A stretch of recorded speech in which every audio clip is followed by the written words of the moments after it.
Up?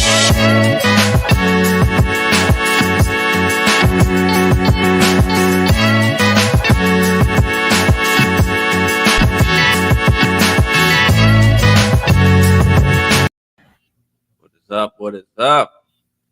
The Dynasty Show, Hammer in the building. What up, man? What up, Hammer? What up, y'all? Patrick, take your button and shove it up here. That's one way to look at it. Y'all don't like me like I love y'all anyway. We love you too, Patrick. We certainly do. And you've been gone for a little minute, so maybe if you kept up regular appearances, we'd show you some more love. We missed you, Patrick. We missed you, but yeah, the draft is finally over. A disappointing draft for me. Like after the first round, it was just so whack. I just did not like it. A lot of surprising shit happened. Eagles are just fucking everybody up. Yeah, they are. Crazy. Y'all late. We're right on time, baby. Right on time. 10 on the dot.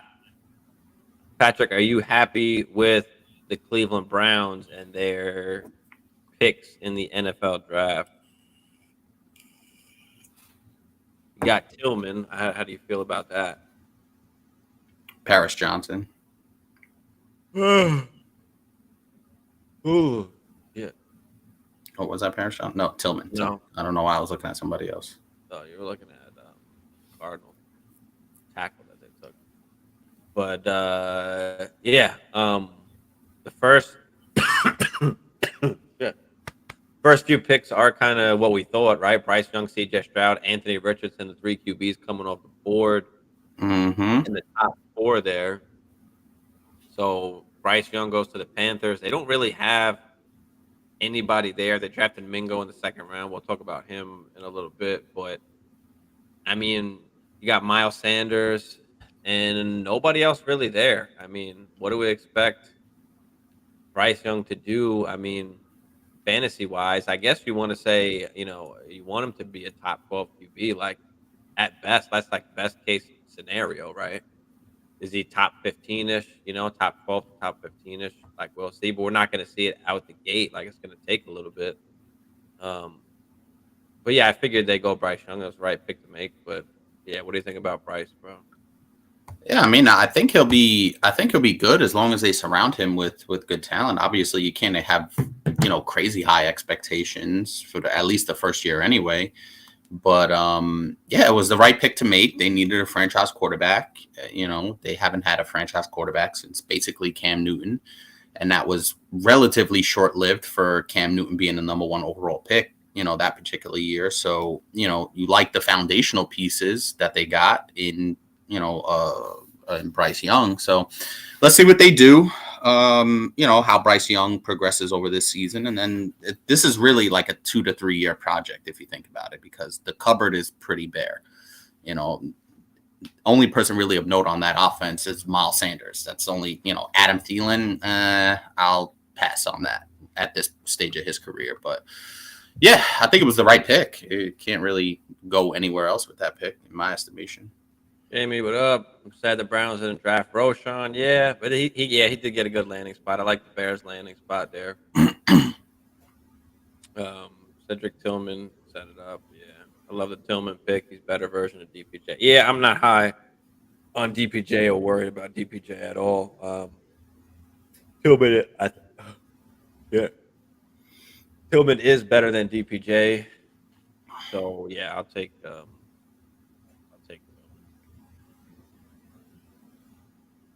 Elijah Moore will be the best fantasy wide receiver on the Cleveland Browns until we're getting drafted and Hunt leaving. Helped make that happen. Yeah, I like Elijah Moore. He's one of my sneaky guys coming into, I do like that. Season. So I love me some Elijah Moore. I do think Amari Cooper still probably holds the most value, but I think Elijah Moore holds the most upside. Mm-hmm. I guess that's probably the way to look at it. But yeah, Elijah Moore he's really good, and we saw what he did with the Jets a couple of years ago, and they're pretty average quarterback play. You would imagine a full offseason with Deshaun Watson and the rest of the crew to kind of get their ship tight, and Cleveland Browns should be a pretty good team this year. All things, Yeah, you got Chubb, you got who? What? Did they wind up drafting any running backs? No, right? Or not any of significant, right? They rolling with Ford. Trying to look at. No, they did not draft a running back. They didn't. Nope. So they're rolling with Chubby and Ford. Okay, I like that. I like Ford.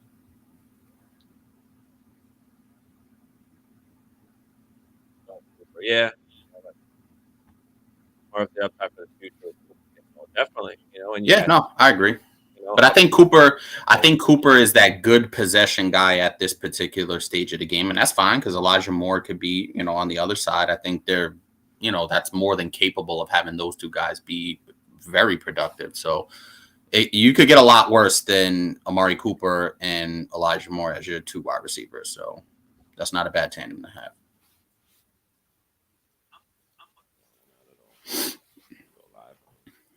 Insta over here. Manus pass on the clock at the 2:01. Should I go?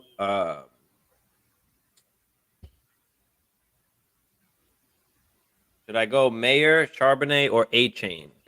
It's a little early for Mayer for me, unless it's tight end premium. I just feel like you can probably buy Mayer cheaper, like after this year. Like Kincaid's a little bit of a different story because he's on the Bills. Kincaid is going to be and Kincaid is going to be like a real part of the offense. Like I feel like you can line him up in a slot. Like he could be the number 2 target, other than Stephon Diggs. So I'm all in on Kincaid, but Michael Mayer, it's a little bit too early for me. I would either go Charbonnet or A-Chain. Like Charbonnet got the draft capital, but he's in a shitty situation. So, what does that necessarily mean? I mean, is it going to be split backfield? Is it just, backing up? Is he getting third down work? Like, the ceiling is kind of capped there, but like they're going to give him the ball. They drafted him that high. A-Chain, I mean, what's his role going to be? Is he going to have that 10 to 12 touch role? And, and that's fine because you can still produce on that in that offense. But is he going to be the guy for the future? You got 2 older guys there, right? And Wilson and Mostert. So like everything is looking up for A-Chain, but I don't know. I think I go A-Chain and then Charbonnet because they're both of their ceilings are kind of capped, right? Like for me, like is A-Chain ever going to reach like RB1 status? Like I don't think so. But is Charbonnet ever going to reach RB1 status? I don't think so either if he's splitting carries with Kenneth Walker. So it's kind of, pick your poison. The only reason why I would say Charbonnet is because A-Chain has 2 other established guys in that backfield to kind of leapfrog. So Charbonnet only has 1 guy, and not necessarily to leapfrog. I think there's plenty of room for a second running back in any backfield if you think about it. So I would lean Charbonnet from that standpoint. And we do know Pete Carroll does love to run the football, and Kenneth Walker kind of did wear down as the season went on, was a little banged up towards the end. Maybe he hit the rookie wall, call it what you want. So I think there's plenty of room for Charbonnet in that backfield. And that's why I would take him, just because, like I said, A-Chain has 2 established veterans to kind of find touches for going forward. Yeah. Is Miller still there? Because I like Miller over all those guys. If you follow me on Instagram, I put out, or even on yesterday's show, I showed what my 101 to 112 was, and I've got Miller over both of those guys. I'm taking a little bit of heat for it, but I don't care. Like we're projecting out. Like we don't know what's going to happen with Kamara. Is he suspended? Is he not? Like, put it this way: if let's say Kamara gets suspended, right? Kendre Miller is better than Jamal Williams. So if he starts rolling in those first few games, we're going to be talking about Kendre Miller like the next guy. So, and Kamara could even just be off the team, or maybe it's another year. I mean, either or, like we're looking for the future, right? Kendre Miller can be a 3-down back where like A-Chain doesn't have that ability. Charbonnet is kind of capped. So is Miller there? Let me know if Miller's there. That's an interesting player to look at because, like you said, with the Kamara situation, Jamal Williams is essentially a goal line back at this point. You know, he is an established veteran, but, you know, obviously you're not looking for Miller to come in and be right away. But like you said, they're an injury away, or obviously with the Kamara suspension looming, you got to imagine he's going to get some run early in the season. And if it's 10 to 12 opportunities, you call it 10 opportunities capped per game, you still could find some value in that. So that's an interesting player to keep an eye on. The pathway, the pathway is there. Like, you can see the pathway. Mm-hmm. And he has a chance to go, to handle a 3-down workload. So, yeah, Jamie says here too, I'd go Miller over all of them. I would too. Let me know. Yeah, he is. Yeah, I'd go Miller over all those. Honestly, I'd take Miller. Would you take Miller over all of them? It would be hard for me to say that. I do like Charbonnet, and like I said, because of Pete Carroll's offense and how much we know now. I know, Geno Smith had a good year, but I do think Charbonnet has a chance to produce because he's going to get some good work as a second back. So, but the Miller thing is really interesting. Like, it's really interesting. So how can I, just summarily dismiss that? So, there's definitely room there. I got a good question here. Did you hear the Browns are putting down cardboard on the field because they always play better on paper? That's funny. Thoughts on the Bigsby ETN timeshare? I'm not really worried about ETN. Maybe I move him down a spot or two, but I think nowadays what we're seeing is this split backfield thing where, do we really have to give ETN, 20, 25 carries? Like, no, can he stay in the 16 to 18 range with some, with receiving work as well? You bring in a guy like Bigsby, who you could give it to run in between the tackles. Bigsby can do a little bit of everything, which is good. But I don't think he hurts ETN that much. Like, obviously, like Charbonnet hurts Walker, and obviously if Walker goes down, Charbonnet steps right in. So yeah, I'm not too worried about the ETN Bigsby timeshare. I do like Bigsby though in like the mid-second. You could take him in the mid-second. Mingo went 110. Remember, we were talking about it last night. Yeah, that's a little early for me. That's early for me. I like him, but he's more of like a early second. With us having a clear wide receiver 1 and wide receiver 2, that helps put more in the slot. And as coach Stefanski, Swiss Army knife, he'll get a lot of reverses, end around, and a lot of screens. Yeah, I agree with He'll get plenty of work. But yeah, I mean, I can see Bigsby getting like 12 to 15 touches, like, and he can produce on that. That offense is looking up, right? You got some playmakers now, like T-Law's taking the next step. Like, yeah, that offense is going to be pretty loaded. And Roshan over all of them. Yeah, I mean, you could make that argument. I've got Roshan a little bit behind those guys, but you can definitely make that argument. But you know what happens with the rushing QBs? You got Fields running all over, like he is going to take away a little. Like we saw what Monty was. I mean, he was a decent RB2, So I love the spot for him, but I can't put him over some of those other guys. Kev, what up, Kev? My bad, I didn't see you over there, brother. Kev, what's happening, man? Was the draft as confusing for you as it was for me? Thought running backs would be flying off the board. Absolutely. That's why I said I just hated the class. Running backs didn't go when we thought they were going to go. They went a lot later. The wide receivers that went, some of them were just questionable. Like, I just felt like a lot of these teams reached on some wide receivers they could have waited on.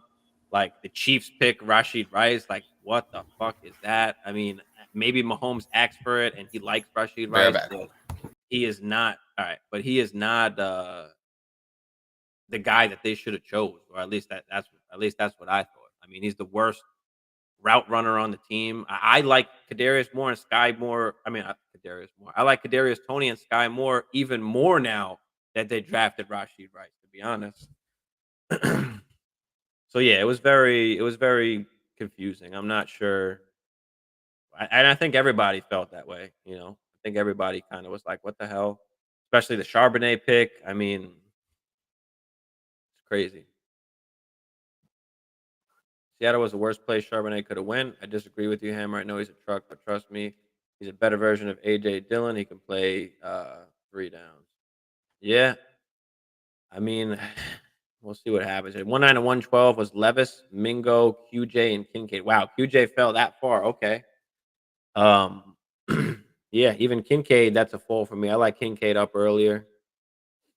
Levis is tough. I mean, you kind of have to take him in the back end of the first. Like, you don't really have a choice because, like, even though he was chosen in the second round, like he was chosen early second round, and they were looking to move up to go get him. Obviously, they didn't have to. So, like, there's a pathway there for him. He's going to get a chance. So, Marty, what up? What up, Marty? Before the draft, based off talent, I had Miller and Charbonnet back to back, but Miller's still in my top 5 RB, and I'm staying away from Sharp. Yeah, I mean, I didn't particularly. I like Miller as well. Like, Miller was in my top 5. I think Charbonnet was 3. I think I had Bigsby at 4, and then Kendre would have been 5. So he was in my top 5. And that the draft capital just like is something that you can't ignore. Like, I think that's the biggest thing with Charbonnet. Like, especially if he went to a different team, like we all would have loved him. He was everybody's like RB3. So it's tough. Like, he gets in a shitty situation, but is it unrealistic to think that they can both be like top 15-ish running backs? Like, even splitting the workload. Like, we know they like to run the rock. So I think it's just hard to ignore the draft capital. I know it sucks that he went to that team, but and it's okay. Like, I'm okay pushing him down a little bit because of that, but at a certain point, I just can't push him back like too far. Too far. But yeah, I mean, I'm not totally staying away. I don't want to draft him, but if I need to, depending who else is on the board, then absolutely. Peanut butter waivers, what up, bro? Oh, he's got the Bijan icon right away. He's got the what? Peanut butter got the Bijan icon. Does it? Yep, he does. He had the Fields. Bayou, what's up, man? What up, Bayou? Hit that like, hit that like, y'all. If you're in here, hit that subscribe if you're new, and if you're digging it. Yes, if sir. Not, sorry. PB Dubs, hey man, Bonnet, Charbonnet, nice. That line was able to set up long runs for K9. The pick was typical of Seattle. They would have ran Carson last year if he didn't retire. Yeah, I mean, and your boy Rashad Penny before that. When you had Carson and Penny, right? And the one thing about the Seattle, I would say, is like they don't really give a fuck about the draft capital. Like, he's gonna play that whoever's got the hot hand. Like, also, so like that's another thing to think about too, where it might just be up and down. It might be back and forth with these guys. So. Do you think, and I guess really quickly, do you think that affects Kenny Walker's value at all? Not necessarily a high volume guy. I got to push him way down. And we'll talk RB4 now. Bro, he automatically fucking shoots up. And K9 has to take a hit down. Absolutely. Because now he's not guaranteed a 3-down workhorse load. Like, they brought in another guy to take on, like, a good amount of workload. Like, they're not just not going to give the ball to Charbonnet. So I agree. I felt like wide receiver gained a little value. Yeah, I mean, it's still tough after the first round guys. Like, it's not exciting really after that. There's some guys that I do like, but yeah, it was upsetting. Like, a couple wide receivers went really late that I thought should have went earlier ahead of some other guys. Like, there's some guys that were not on even anybody's close to radar that are just not good. But we'll go over some of that. But that's the weird thing about the draft and the teams. Like, sometimes teams will just fall in love with a guy and reach for him because that's who they like. That's who they've scouted for, maybe 1 or 2 years, maybe even 3 years, whatever the case may be. So that's some of the stuff that surprises us at the draft. But yeah, made for interesting Thursday, to say the least. Yep.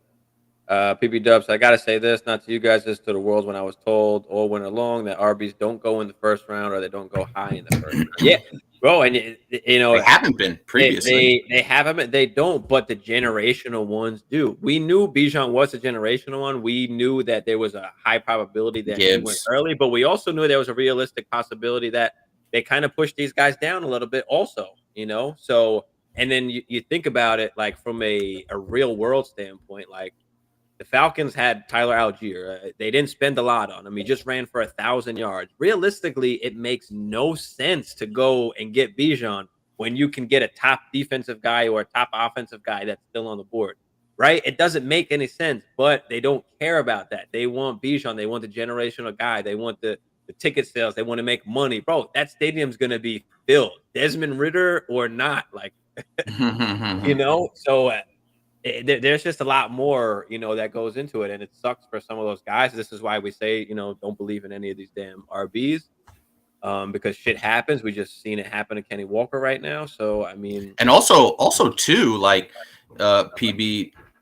So I was surprised. History was telling us that these RBs tend to fall for the most part, because if you would have told me Breece Hall and Kenneth Walker with all their talent were going to go in the second round of a draft, like, you know, so history and the NFL themselves is telling us that the RB position is being devalued. But as Steve said, there's more to it than just fantasy value and what we look at from a fantasy perspective. It's ticket sales, it's getting people in the stadium, it's selling jerseys, it's marketing, it's, you know, season tickets, it's all that stuff. So there is more to it than just the fantasy aspect, and that's probably what teams are trying to, you know, some teams are looking at, especially a team like Atlanta that's been terrible for a little while now. He was on it though. PB Dubs was on it though. He said he was going to go top 8.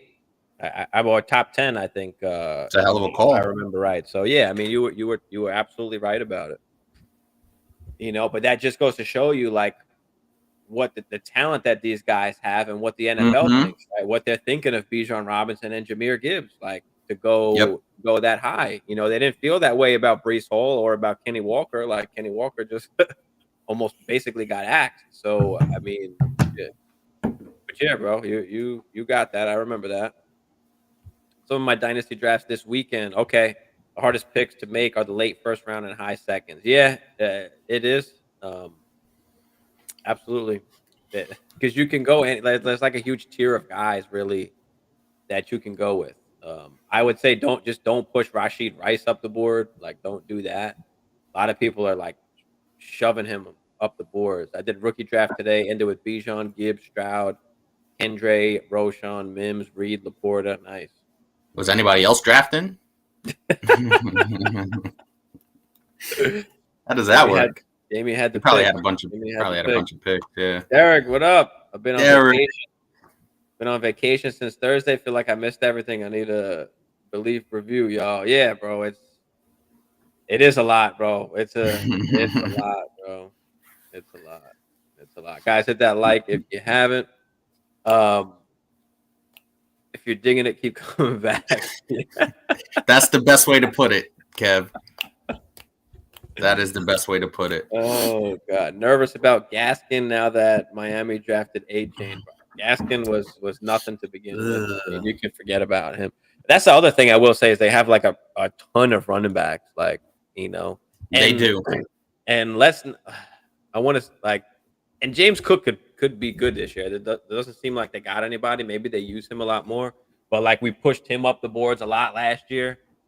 But kind of same situation. Like I don't think they'll ever be RB1 status. So it's just, I don't know. I like to go it's a little bit more of the upside, or you could try and like play it safe with them. But I mean, well, realistically, just really quick on James Cook, they got rid of Singletary, so you know James Cook is going to have his opportunity, and they got Damian Harris. That's fine, but I'm not going to go crazy about Damian Harris. I think he'll be mostly the goal line guy.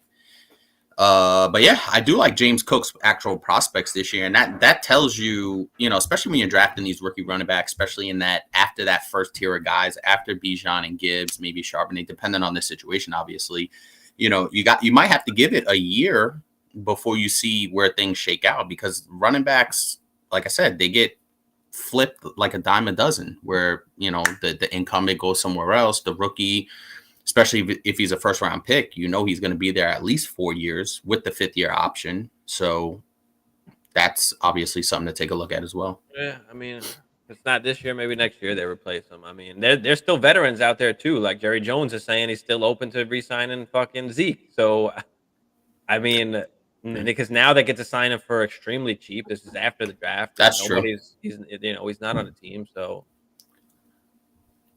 crazy. I got the 101 tomorrow, 2 in a rookie draft. Yeah, we know we're going Bijan, baby. We know. Oh yeah. Oh yeah.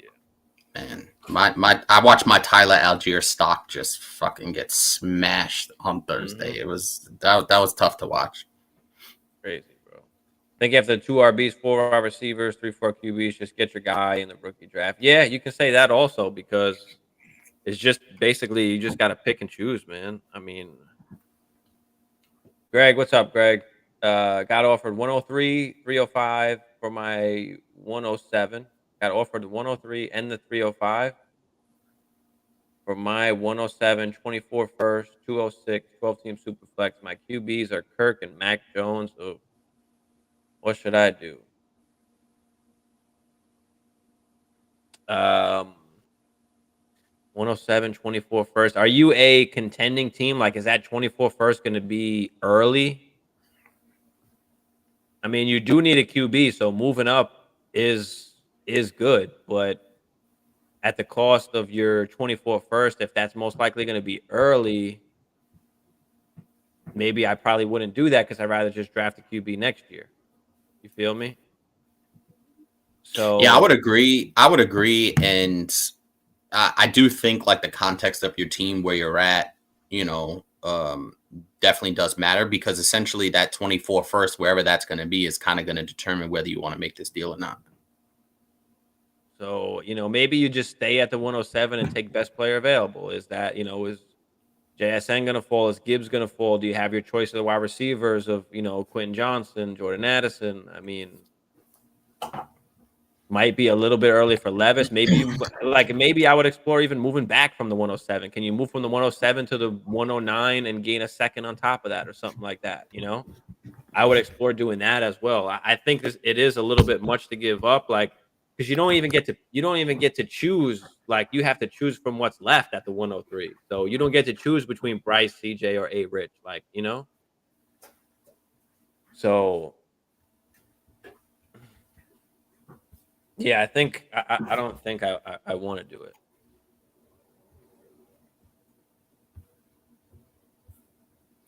Yeah, it's a tough spot to be in, honestly. I mean, if you're going to get obviously better value, especially in a super flex. So to go up and get that quarterback, are the two people, do you know if the two people are taking quarterbacks? Like, do you have an idea of what those people are going after? If you don't, Jacobs, Pierce, Madison, Aaron Jones, Cup, Amari Cooper, go to Worley. How many starters? Like, how many offensive starters do you have to start?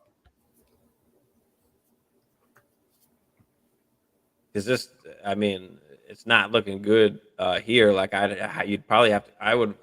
Shit. You got Cup, you got Amari, you got some older wide receivers, but your QBs ain't great. We might have to just. This actually might be a good candidate for a roster review. Yeah, we could do a roster review for you, Greg. Check in the description there. We should have the email, dynastylifeforever@gmail.com. Also, Greg, let us know when your draft is, because we could try and get this roster review in before your draft. But yeah, I might explore even moving back like 2 spots.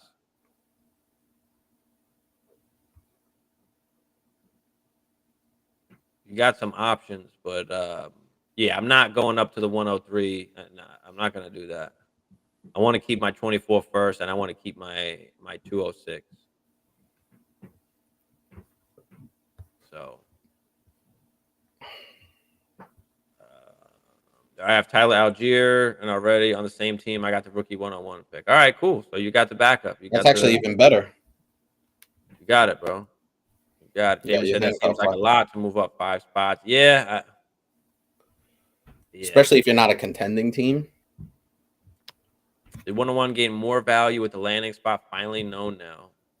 Yeah, I think he gained more just because, he landed he's on an actual team now, just in general. He's on a rushing team that runs the ball a lot. We saw, Algier go for 1,000 and not even like start like the whole season or get the majority like of carries. So yeah, I mean, yeah, now it's put to an actual player. So and now he's Dynasty RB1, and so yeah, he's I mean, I pretty think damn he was. valuable. I think About he the was. same though. He's still worth like 3 firsts. Like nobody's giving him up for less than the 3 firsts. Like Yeah, I was gonna say that. I was gonna say, a lot of people had him as a consensus 101 in rookie drafts, and at least in the top 2 to 3 in dynasty rankings as far as running back goes. So, I don't think it moved a ton, but I think it gives people a little more clarity on his situation. Yeah. Does Jaden Reed have week 1 starter potential? Yeah, he's automatically in there, baby. I you love Reed. know, I actually really like Jaden Reed. I Really I like did Jaden. I did like the pick as well. Um, I would have loved to get JSN at 13. I thought that would have been a home run, but the Packers don't draft wide receivers in the first round. However, their second round draft picks at wide receiver have a phenomenal track record. Jordy Nelson, Greg Jennings, Devontae Adams, Christian Watson, who looks like he's going to be at least a factor. So, yeah, I think he will have week 1 starter potential, especially with that young offense. Now there's not that cloud of Aaron Rodgers hanging over everybody's head, especially how Aaron is or Aaron was with notorious with young rookie wide receivers. So I think Jaden Reed has the potential to come in and kind of fit in seamlessly. With that really young core of wide receivers. So it was a really good pick. I also like the Musgrave pick as well at tight end. I thought the Packers also in the first round could have went with Kincaid. That would have been a really nice pick for Jordan Love. So, but overall, I'm happy with the Packers draft. And the one thing I've always said about Green Bay is that they do draft well. So we'll see what happens. But we know that this team is going to go as far as Jordan Love's arm takes them. Yeah. Yeah, I really like Jaden Reed. Call me crazy. What if he turns out to be the wide receiver 1 for the Packers? Honestly, listen, with the amount of talent that they have between Dubes, Reed, and Watson, you gotta like that they can all have a shot at really high upside. We already know what Watson's upside is. We've seen it on the field, live in living color. So the fact that Reed probably won't see the top coverage, especially early on in the season, may allow him to kind of fit in seamlessly and make an impact. So I love the pick. I love what the Packers did overall. You know what I mean? So, like I said, I would have loved the home run getting JSN or Kincaid at 13, but they didn't go that route, and I think they got tremendous value in the second round, which is something that they have kind of made a living on doing. Yeah, he's a little underrated, Jaden Reed. He's a little bit banged up in college, so but if he can stay healthy, Yeah, man. Listen, that's a key for everybody. I feel like my team is good enough to not get me a top 5 pick, and I'm first is going Bijan. So I have a choice between A. Rich and Bryce Young. Yeah, I mean, I don't know if I want to. Like, I feel like you got other needs right now. Like, you've got some older wide receivers. Like, Mm-hmm. and if you don't win this year, like, it's going to be hard to get rid of those guys. Like, you're not going to have a lot of value on your team. So that's what I'm worried about. I think I'm just ready to trade most of these guys almost. Keep Goddard, and you could almost start just trading everybody else, picking up value, picking up picks, and kind of start over almost because your QBs aren't great. You've got older. Who was the QBs you had? Kirk and You Mac got Jones. Kirk and Mac Jones. Like we don't even know if Mac Jones is the future. Like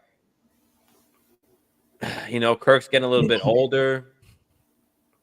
Like, can you trade Kirk and something and pick up a QB, or can you trade Mac Jones and something and pick up a QB? You've got a couple options. Just depends on where the direction that you want to go with your team, right? Do you want to start it all over, or are you trying to just go for the kill and win it this year? My worry is that if you don't win it this year, you're going to lose a lot of value on your team. It's going to be hard to trade those guys and recoup your team. So I don't know, Hammer. What do you think? Yeah, I tend to agree with that. I mean, my strategy for the most part is to try and win regardless, but the way this team is constructed, it's a little bit different because your quarterbacks aren't in place. Like, say if you had a Joe Burrow, and you were just looking for that second quarterback to be a super flex, you might be in a different situation. But the fact that your quarterbacks are not that good and the rest of your roster is a little bit older, you may want to consider coming off of some of those guys like a Jacobs, like a Cooper Kupp, who still have some value. So Greg, just hit us up. Let us know when your draft is. I would definitely like to do a roster review, so we could dig into it a little more Oh, he said deeper. he sent it. He sent it. All right, he emailed it. All right, cool. We'll try and get on that for next week. Feeling the Musgrave. Yeah, I mean they got they got two fucking tight They ends. did. So you They have to did. put you put it right here. Jamie said you got to put Laporta over them for that reason. I feel you on that. I feel you on that. Yeah, and that's fine. And like I said, I trust the Packers in the draft for the most part, except for the first round. The first round they always piss me off. But yeah, I like the collection that they're putting together. So Reed will beat whether out Dubes for targets. Yeah, I agree with that 100%. I think. You think Reed is out targeting Dubes, Dubs? um depends on how quickly he picks up the offense. Now, Dubes he was banged up, I should say, a lot of last year. Remember, he outshined Christian Watson early in the season. For the first maybe 6-7 games, before Christian Watson really took off. So Dubes proved that he's a player. Can he stay healthy? Can he stay consistent? That'll remain to be seen because Dubes hasn't solidified anything in my eyes. So if Reed comes in and he proves to be a reliable pass catcher and he could pick up the offense quickly, I don't see why not. Yeah, Jaden Reed actually led the class in beating press coverage, which was interesting. But yeah, he could kind of line up all over, which is cool. Marty said he's taking him as wide receiver 5 just after Mingo. I'm totally fine with that. Jalen Reed been someone I've been on for a while. Glad he went somewhere he can shine. Yeah, man. He slide him right in that slot. I think is good, man. I think it's good. But all right, let's get some of these wide receivers real quick as we got on this wide receiver run. Right, JSN going to the Seahawks. Just an awesome spot, gonna just take Mm-hmm. over for Lockett. I mean, they've shown to be able to maintain 2 top 15 wide receivers while rushing the ball a lot as well. So, Yep. Lockett comes out, insert JSN. Now it might be a little bit rough for this year, or maybe later on in the season he starts coming along a little bit more because obviously Lockett is still on the team, but I don't expect him to be on the team much longer. He's 31 years old. 31. Mm-hmm. There's an out. Believe there's an out for his contract next year, so it makes sense that they try and save that money. So yeah, I love the spot. I love it going forward. Just be patient at least year one. With Lockett there, but yeah, I love JSN. Still the wide receiver 1 for me, and he is my 105 after the QBs. I mean, you could argue Gibbs, and you can argue JSN. We skipped over Gibbs actually. We'll talk about Gibbs in a second. But either or JSN or Gibbs. But yeah, what do you feel about JSN to the Seahawks? I absolutely love it, and I think it was the perfect landing spot, as you said, because he's behind two professional wide receivers in DK Metcalf and Tyler Lockett. Now, I think something that you said is really interesting about being patient because of JSN and who we know he is, and all the clout that he carried coming in. I think if he doesn't get off to, say, a Justin Jefferson or Jamar Chase start, people may get nervous. You know what I mean? So I think that's really, really key, is what you said, is to be patient with him, considering the situation that he's in, playing behind two essentially all-pro wide receivers. I know Tyler Lockett's not an all-pro wide receiver, but two really good wide receivers. So I think patience is the key with JSN, especially year one. But I do think week 8, week 9, week 10, he'll start to pick up the pace, and he'll be really awesome down the stretch into the playoffs. Yeah, I mean that's the thing with Dynasty is a lot of people just they don't have patience. They want points and they want points now. I had put up my like top 12 and for rookie drafts, and somebody was like, "Oh, like I want A chain or blah blah blah blah. Like I want points now." And I'm like, I mean, I get it. Like we want points now, but we're playing also for the future, right? We're not just playing for one particular year, and that's where you can take advantage of some of those GMs that aren't patient, so that you Oh can yeah, kind of build your team. But yeah, JSN, awesome spot. bro. When you talk about patience, and maybe this owner was just an idiot and he's just a cowboy, but after I think week 6 or week 7, right before that Dallas game, the owner of Christian Watson came to me and gave me Christian Watson and I think it was a first round pick or a second round pick for Deshaun Jackson. Like that, I don't know how that happened, but the key with that one is the patience, as you said, especially with rookie wide receivers. Sometimes it takes them 8-9 weeks to really get comfortable to NFL defenses, to read coverages and be able to adjust. So patience with these guys. Yeah, I mean, I'm rolling in JSN as a top 12 wide receiver right off the bat after Drake London for me.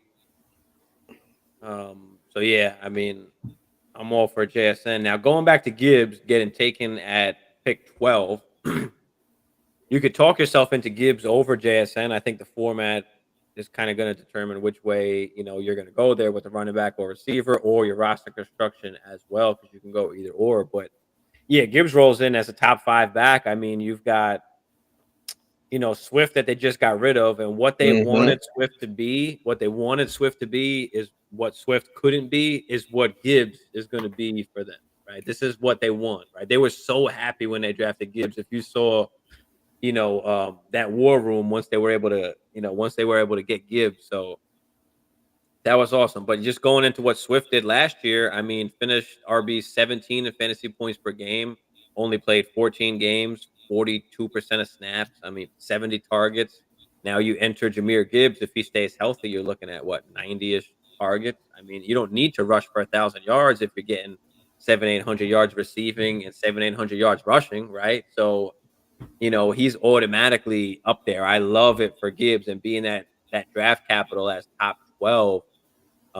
They said that they wanted to take Gibbs before Bijan at like pick 6, but they moved back. That So would have that been just goes, crazy. that just goes to show you what they actually think of this guy, and they're obviously going to use this guy a bunch if he's getting picked way up there, 4 picks behind, Mm-hmm. Bijan. So yeah, what are your thoughts on Jahmyr Gibbs there? I think we were all surprised, which is really something that we didn't expect the Lions to do, considering they had Swift. They just brought in Monty. But yeah, when they took Gibbs, it was kind of like, all right, so once they traded Swift, now you're like, all right, let's roll. So if he does take over that Swift role, you would expect him to be fantasy relevant, man. And he could be if he can do exactly what you just said, 700 rushing, 700 receiving, 60 grabs on 90 targets, 65 grabs on 90 targets. You're talking about gold, absolute gold. So really interesting that they had him over Bijan, which I wouldn't expected that. But hey, listen, the Lions got a really good player, and they were able to ship out an injury riddled player and basically reset the clock, as you like to say, which is awesome. Yeah. Well, I think for their particular offense, like Jahmyr Gibbs fits in better, for what Mm-hmm. they want to do. And Jahmyr Gibbs could run fucking actual routes. Like, so, and then you got JMO that's out as well for the first 6 weeks. So now, like, you can move this guy all over the field and get him the football. So, yeah, I really like the Jahmyr Gibbs pick, man. It's a awesome pick. Excited for fantasy. Now hopefully he can stay healthy, but like they wanted Swift to do so much more than Swift actually did. And being able, and he still had what, 13 and a half like points per game, or something like that, full PPR. So He was good, but he just wasn't enough. yeah, now insert Gibbs into that plus, because they wanted to give Swift more, they just felt like they couldn't. The dude just kept getting hurt. Like, so Gibbs just has a crazy ceiling. I think the next, like they said, Kamara, CMC, Eckler, like he's one of those kind of guys. So Caleb, what up, Caleb? What up, Caleb? Thanks for tuning in, brother. I'm off of Hyatt. I know you like it, Stevie, but I don't.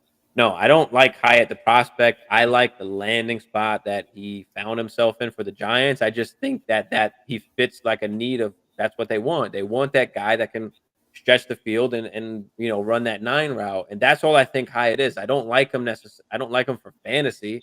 Like I think he's a bargain, like the end of the like third round, like you're talking about mid round, mid third round, end of third round in your rookie drafts. Like I'm not taking him in the second. I'm not doing that. But yeah, I mean, I like the spot. He's gonna have those boomer bust games. He's gonna have those Gabe Davis type games, like catching a bomb or he's not catching a bomb. So, which yeah, I don't particularly like him, but I do like the spot more for real life purposes than for fantasy purposes. But yeah, what do you think about the Jalen Hyatt hammer? It's fine. I mean, I'm not crazy about that offense as a whole to begin with. So, like you said, I mean, if his ceiling is Gabe Davis, I'm not gonna reach for him in the second round. That's actually a good comp. Jamie said Hyatt's going to be like Mike Wallace. You never know when to start him. Yeah, I mean Wallace was just better all around. But Wallace yeah, was I better. feel you, but I feel you It because makes sense. Hyatt, like I said, same thing with Gabe Davis. You don't know when to start him. You have no choice but to start him each and every week and pray for the best because you can't pick and choose which games that he's going to go off. Fuller is another good That's a comp for great Hyatt. comp. I like that comp a little bit better. So yeah, I dig it. Quentin Johnson goes next off the board to the Chargers. I love the spot for Quentin Johnson. I guess I went over JSN. I'll let you talk about Quentin Johnson first. Go ahead. Yeah, I mean, we were talking. Remember, we were on Hustler. We were at Hustler on Thursday. Pretty much the whole first round, or me anyway, most of the first round, and especially those early picks. And we were getting excited because we thought JSN was going to go to the Chargers, and then he got snatched up by Seattle. So we figured the Chargers were going to get a wide receiver anyway. And I know you had talked about Quentin Johnson being you didn't like the pick. You thought they should have went somewhere else, and it was interesting. But I think they needed the wide receiver, and similar to JSN, it's a good landing spot because he has two good established wide receivers ahead of him where he could learn. He's playing with Justin Herbert, probably one of your top 5 quarterbacks that you want to play with, in the league. So it's a good landing spot, and I think he could be productive. He's got the size. I just don't want him to turn into Mike Williams. That's what I don't want. You know what I mean? That's what I'm afraid of. And we talked about this on Thursday, where it's just like, oh no, please don't give me a Mike Williams carbon copy. So, but I like the spot for him, and hopefully he can be productive. If he puts it all together, the opportunities are going to be there. Keenan's getting a little bit older. Mike Williams can't really stay healthy on a consistent basis, so you got to like the landing spot, sure. Yeah, I mean, it wasn't that I didn't like the pick. It's just that I thought that Zay Flowers or Addison fit that team better than Quentin Johnson did because they already have Mike Williams. Like so that was my whole thought process on it. As I just felt like Addison or Zay Flowers would have been a better fit for that particular team, especially with Keenan Allen getting old. They probably need a guy more like Keenan Allen when you already have a Mike Williams. But I'm not mad at the pick. They went with the guy that has the highest upside in the class. The good thing about him going to this particular spot is that he's not going to be, relied upon right off the bat. Where you do have Keenan Allen, do have Mike Williams, right? You still got Josh Palmer there. So he's not going to be relied upon right away. So he has a chance to actually learn and develop because he is kind of a little bit of a raw prospect. There's a lot of things he needs to get better at. And if he can sit behind some of these guys, well, not sit, obviously he'll be on the field as well. But if he can learn behind some of these guys, he can become a lot better of a player than if he went to like the Texans right off the bat. And all of a sudden, like he's the best wide receiver, everybody's doubling him, and he doesn't get a chance to really develop into the player that he can be. So that's what I really like about Quentin Johnson. Is for me, I feel a lot safer with this particular team and pick where he has a higher possibility of hitting his ceiling than if he would have went anywhere else. So that's what I have to say about Quentin Johnson. So love the spot. He's tied to Herbert again. You know, like JSN, don't expect Chase and JJ numbers the first season, but these guys have high ceilings. So yeah, I really like the Quentin Johnson. Go ahead. Also, too, the one thing I'll say to wrap this one up is he's gonna get opportunities, because you've got to imagine, if the last 2 to 3 years has told us anything, Mike Williams and Keenan Allen are gonna miss games. So he's gonna get plenty of targets. So I don't think. I mean, obviously you have to be patient, like you said, but I do think there's going to be more of an opportunity for him to have an impact quicker, because Mike Williams and Keenan Allen are obviously getting older and have been breaking down a little bit over the past 2 to 3 years. So I think he could have the most impact right away out of all the wide receivers that were drafted. Yeah, him and Addison too. We'll talk about Addison in a second. But yeah, I love the Quentin Johnson pick, and being that he's tied to Herbert, he's tied to a top dynasty quarterback who's going to be there for a long time and gets to grow with him and be that guy. I mean, we've seen it's everything you can ask for. Insane, guys that kind of grew up together, right? The Peyton Manning and Marvin Harrison, right? I mean, you've seen guys do it for a long period of time, and being able to have that opportunity to grow and learn. Joe Burrow and Jamar Chase. Joe Burrow and Jamar Chase is gonna, right? So I mean, I really like that he wound up there, especially for his development. And then we got Zay Flowers coming up next. We're getting to Zay Flowers now, Derek. So Zay Flowers and this is the exact order of my wide receivers: JSN, Quentin Johnson, Zay Flowers, and Jordan Addison. I have Zay Flowers over Addison. Some people don't love the landing spot. I actually do. I mean, I think he's better than Bateman. He's better than OBJ. OBJ is on the 1 year. Do Bateman get a new contract after this, right? You've only got Andrews there. Zay Flowers is a great route runner who can line up all over the field, inside and outside. So I really like Zay Flowers here. He could become the real number one. Now, yes, he's going to be on a team with Lamar Jackson and the Ravens. They don't pass the ball a lot. They run the ball a lot. But we've got a new offensive coordinator coming in who most likely is going to throw the ball more than what they've done in the past. And so I think they throw the ball a little bit more. And I think that Zay Flowers turns out into that number two guy, I guess, because you could say Andrews is the real wide receiver one. But yeah, I think going forward for years to come and to grow, like him and Zay Flowers could have something. So I like Zay Flowers. I like him as a prospect coming in. He was my wide receiver 2 coming in, but I've got to put QJ just above him now with that landing spot. But yeah, what do you think about Zay Flowers, Hammer?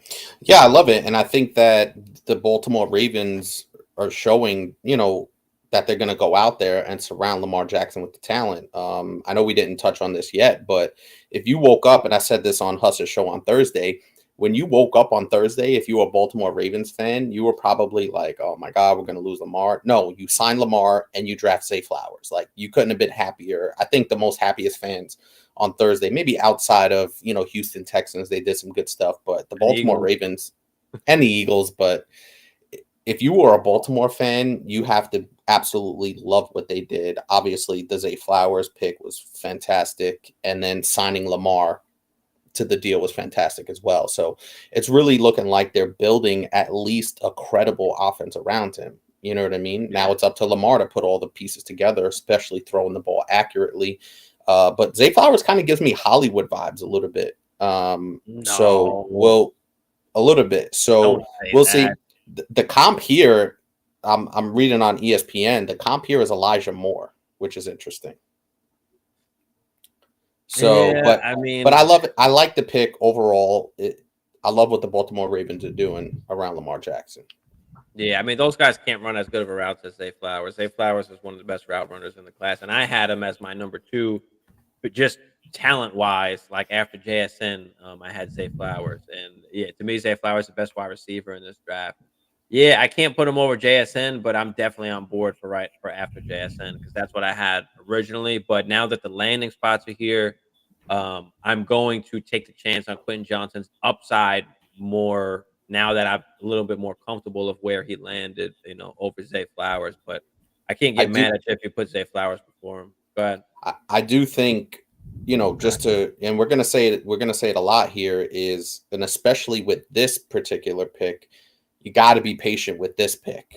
if you pick him in your rookie draft. You have to be extremely patient with it because Lamar Jackson is not Justin Herbert in terms of pure pocket passing.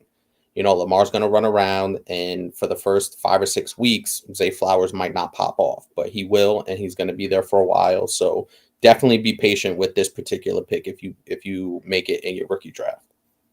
Yeah, and you could, like, the thing is, you can wait on Zay Flowers a little bit. Like, people are going to take the other guys before Zay Flowers. Everybody's going to push Zay Flowers down the board, so you can pick him up, you know, late in the drafts where people are pushing him down. With the ball in his hands, he runs like Debo. He is a beast with the ball in his hands too. I mean, after the catch, he's a very good after the catch as well. So even more reason, you know, to like him. They just got to pass the ball more and find a way to get the ball in his hands. Really, that's all really it comes down to. But yeah, I like Zay Flowers there. And then the last wide receiver coming off the board, my wide receiver 4 would be, you know, Jordan Addison going to my Minnesota Vikings.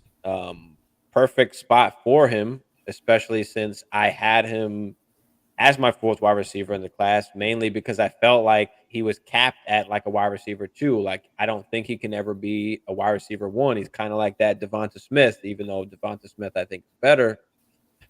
He needs that number 1 across from him to really kind of be successful. Now you got JJ across from him, but not only JJ, you've got Hawkinson also, right? So Thielen was a top 15 wide receiver with even JJ there that first year. And in that second year, he was on his way towards that again before he got injured. But they also didn't have Hawkinson back then as well. So you got to factor in Hawkinson to this also. But Jordan Addison is probably the safest wide receiver like in the draft, where he's gonna get some work, but I think his ceiling is like a high-end wide receiver too. Like that would be his absolute ceiling for me. Where I think some of these other guys have chances to actually be, you know, some wide receiver 1. But yeah, what do you think about Jordan Addison? And I also think Jordan Addison might put up the best numbers this rookie year because of just the situation that he's in. But yeah, go ahead. It's a terrific pick. It's a terrific situation that he's in. As you said, going opposite JJ, he's not going to attract top coverage. You got Hawkinson over the middle, which is going to keep teams from even trying to roll coverage his way on any given situation. So it's really a perfect situation. Kirk Cousins is a professional quarterback that can get him the ball in spots. Also, too, another factor is I think the Vikings are going to have to throw the ball a lot. That defense still isn't that great, so they may be in a ton of shootout games. And, you know, we saw down the stretch what KJ Osborne could do with high volume. So I think he fits right into a high volume passing offense opposite JJ and on the other side of TJ Hawkinson. I think realistically, this probably is the best situation. I could argue Quentin Johnson, but I think the Minnesota skill position players are a little more complete than what's over there in LA. So you could argue Quentin Johnson or Jordan Addison as having the most immediate impact. Yeah, I love the move for the offense. I mean, our defense just sucks. I mean, I don't know. We're just gonna have to put up, you know, 35 plus a game, but it is what it is. I mean, and we're going for the offense. We'll figure out the defense. I mean, fuck it, I guess. And if we're talking from the Addison viewpoint, if Kirk Cousins is throwing the ball 40 times a game, that's got to bode well for his production. Yeah. I mean, I like it. I like that we have now a core nucleus of guys we can build around like on offense. We got Hawkinson, we got JJ, we got Addison, so we can build around that. So, you know, we'll figure out the rest. You know, Kirk, we're going to have to extend Kirk. I can't imagine trying to get a new QB in there right now. So, I don't know. We'll see what happens, but we'll see what happens. What up, Crispy? All right, who we got after Addison? Dalton Kincaid. I mean, we briefly spoke about it before, but yeah, I mean, I think he can be the damn number 2 in this offense other than Diggs. I mean, you line up Kincaid in the slot. He's a pure like wide receiver, just as a tight end. I mean, at worst, he's going to be, you know, a little bit better than Dawson Knox, and that's still decently good. But I think the ceiling is really high for Kincaid. And like, you know, like the Chargers, I mean, he's tied to a top QB. I mean, you got Josh Allen, a top offense in the NFL, an air attack. They throw the ball. So, yeah, I love Kincaid here. What do you think about Kincaid? I absolutely love this pick. I wish the Packers would have made this pick at 13. I think it probably would have been it's a little too high for him. I would have loved to fit with the Packers, but for this particular pick to this particular team at 26, they got him. I mean, they moved up, I believe. No, they got him at 20. No, they did move up. That's another reason why you can expect them to really involve Kincaid. So they moved up to get him. I heard somebody say they give him Travis Kelce vibes.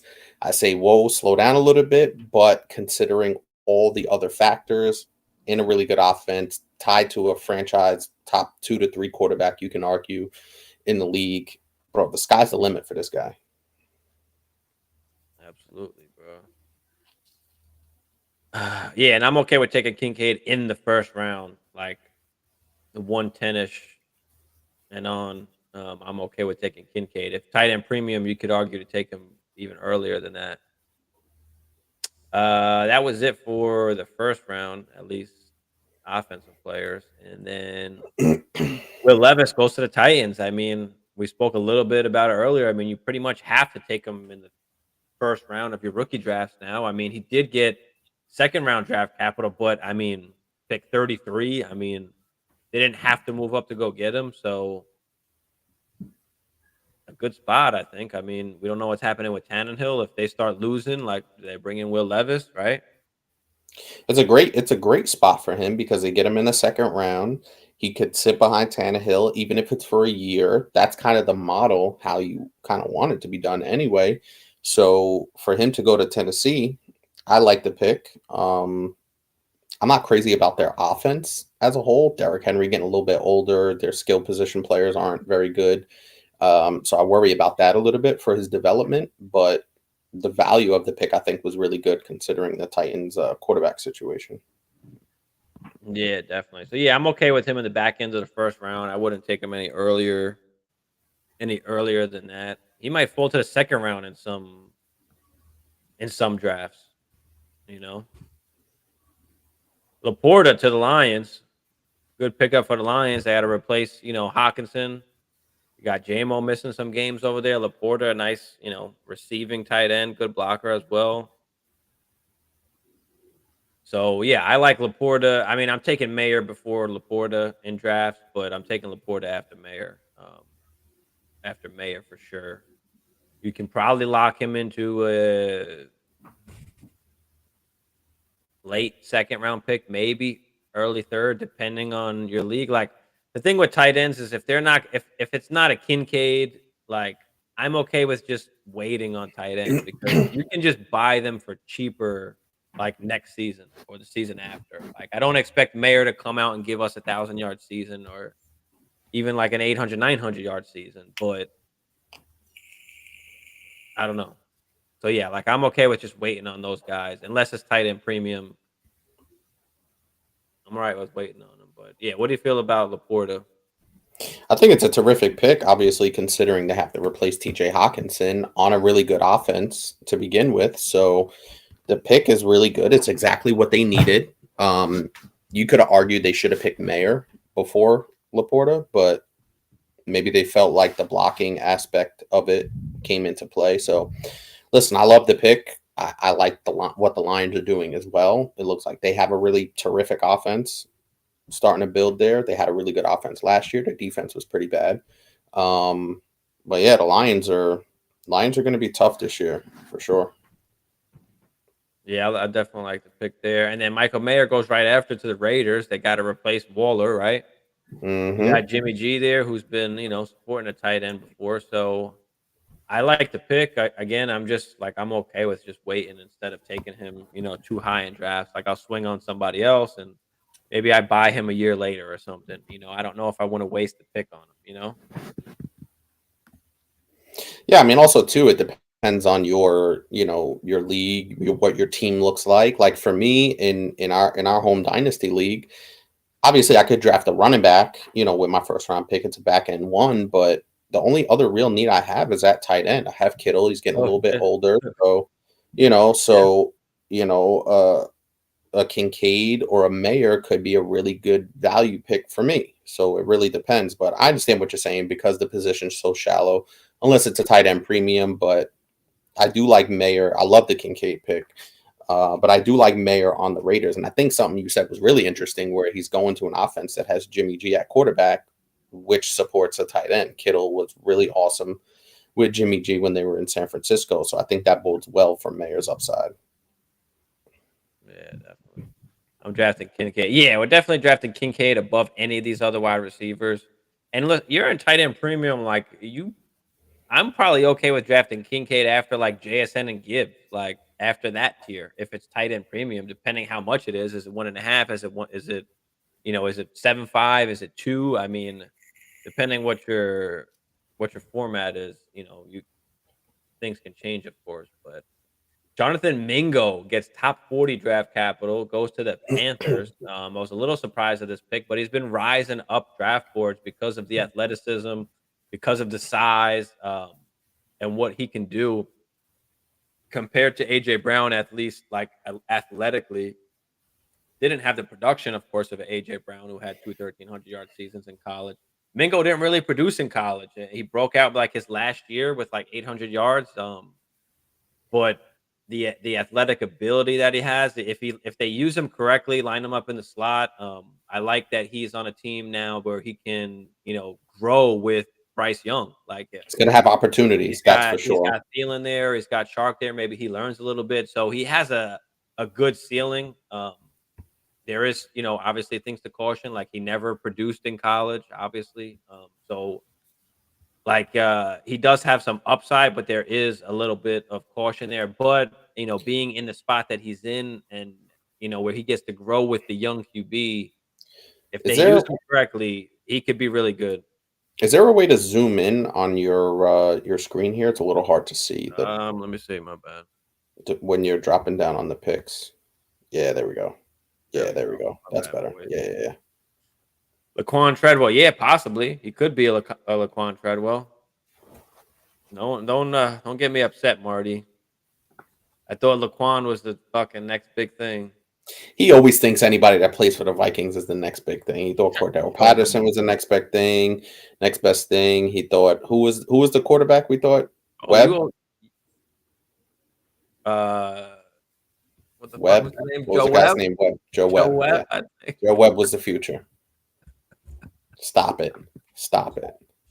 Now Addison, you got bro. you got some stock with Addison, obviously. Don't start with Laquan Treadwell. Stop it. Yeah, he was pretty trash. But yeah, I mean, I think that the thing with Mingo is he got the draft capital, so you have to respect it. Obviously, they have a plan and they want to grow these guys together. So yeah, I'm okay with Mingo early second. You've got Luke Musgrave to the Packers. We briefly kind of spoke about this. I mean, they wound up taking 2 tight ends, so what are you really going to do there? I mean, they're going to be 3rd-round picks.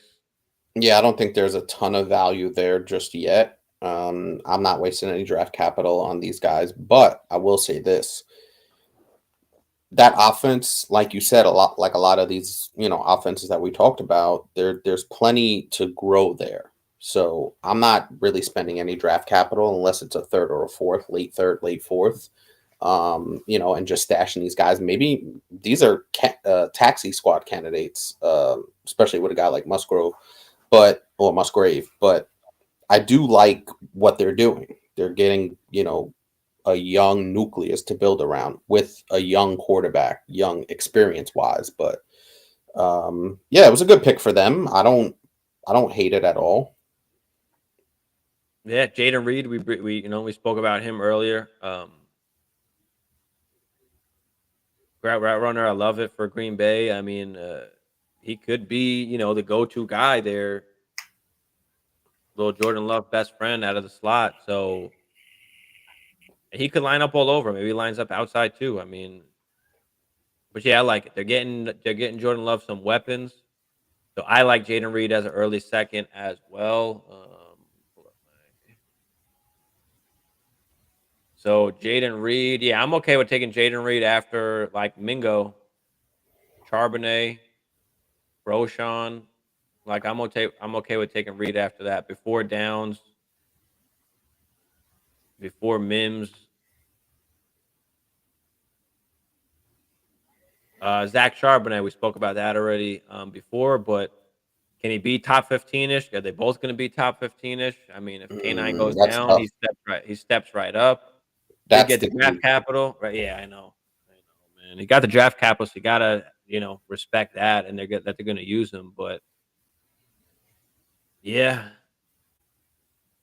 it's tough. That was a heartbreaking part of the draft where shit just started going downhill from there. It just got started going like Rashid Rice here gets overdrafted, reached on him. I don't like the pick. I didn't think he was a good prospect. Broke out pretty much his senior year at 23 years old. I just felt like there was so much better wide receivers they could have picked here. Like he's a pretty raw prospect too, one of the worst route runners and separators in the class. So that's why I just don't understand the pick. But But hey, listen, playing with Patrick Mahomes, it could get a lot worse than that. That's true. That's true. And, like some of these other guys, he doesn't have to, step in right away and contribute. He can sit back and learn. I don't know. And being that he got the second round draft capital, like people are going to push him up the board so much. And he's going to the Chiefs. Yep. Especially going That's to another the reason. Chiefs with Mahomes. So I just can't push him up like how some other people have him. I just can't do it. Schoonmaker, awesome pick for the Cowboys there. They've got to replace, Schultz, who they lost. Is he going to come in and be the guy right away, or are they going to be splitting with Ferguson and shit? But, I mean, they've shown you don't have to be that good of an athlete to put up production on that Cowboys offense as a tight end. What do you think about Schoonmaker? Yeah, I really thought that the Cowboys really wanted Kincaid, if you remember, back on Thursday. And I think they were really upset that Buffalo leapfrogged them because I believe Dallas picked that 20 right after Buffalo, after Buffalo had jumped them. Derek don't like it. Why don't you like it though? Is it because it's just a tight end, or you just think they could have got somebody else? I mean, Schoonmaker's okay. Like he's a good tight end, but I mean, Schultz wasn't all that either. But yeah, I don't know. Go ahead, Hammer. Yeah, he goes to a good offense. I mean, I wouldn't expect a ton from him, but you never know. Like you said, we didn't expect a ton from Dalton Schultz, and he was able to break out. I know it was obviously some years into his career, but it is what it is, Yeah, I mean, I think he just goes right in and starts. I mean, better prospect than Ferguson was, so he's ass. I ain't drafting his bum ass, taking linebackers to school. He's ass. Yeah, man. Not a fan. I like him. You'll like him. Don't worry. You'll like him. Once they start the season and they start throwing to him, you'll like him, bro. Unless there was somebody else maybe you wanted to pick there. Like I would have did you have to go Schoonmaker there? Like you could have went a running back there. There's still a ton of running backs on the board at that point. Right? Yeah, running back, exactly. There you go. Should have drafted a running back. You had Marvin Mims come off the board next for the Broncos. We don't know what's happening with Cortland Sutton. Mims he's pretty good. I mean, I like the pick. I'm not like in love with it, I guess, but he's got a chance to be the guy opposite, Jerry Jeudy. So you still got Tim Patrick there as well. So there's some questions still to be made, but I like the pick overall for Denver. What do you think about it? I'm not crazy about it just because I still need to see what Russell Wilson is going to start looking like with Sean Payton in there. And he's got a ton of guys ahead of him in the pecking order, but he's a young dude. If he comes in and he shows some things, like you said, we don't know what's going on with Cortland Sutton. There was a lot of talk about Cortland Sutton even getting traded. Tim Patrick's coming off an injury. So there could be some opportunity. There's a lot of ifs for him to kind of reach relevancy fantasy wise anyway. Feel you on that. I wanted us to get Izzy. Yeah, Izzy went really late. I'm upset where Izzy went. He wound up going to the Jets, so that kind of sucks behind Brees Hall. But I mean, he's gonna get some burn. Tight end is important for the Cowboys scheme. I agree, Crispy. I agree. So I think Schoonmaker comes right in and is pretty good for them. Charbonnet, yeah, but I think Charbonnet went before, right? Yeah, Charbonnet went before them, so they would have had to grab somebody else. Let's see who else went here. I mean, Nathaniel Dell, just another one, just a reach. I didn't think he was that good. A smaller player. I mean, 5'8", 165. Pretty good route runner though, but a guy that you're gonna put basically over the middle in the slot. You already have Mechie. I mean, maybe they're not comfortable with Mechie, or I don't know about him coming back or whatever the deal is. But yeah, I didn't love this pick. I didn't love this pick for Houston. What do you think, Hammer? Yeah, I mean, I don't know, man. I blanked out for a second. Refresh me on who you're talking about. Nathaniel Dell. He had an awesome season last year in college, but I mean, there's still the Texans need a lot, right? I mean, they got their quarterback. They still have Mechie there. I know they picked up Robert Woods. It could be a struggle, honestly. How quickly does Bryce Young get acclimated?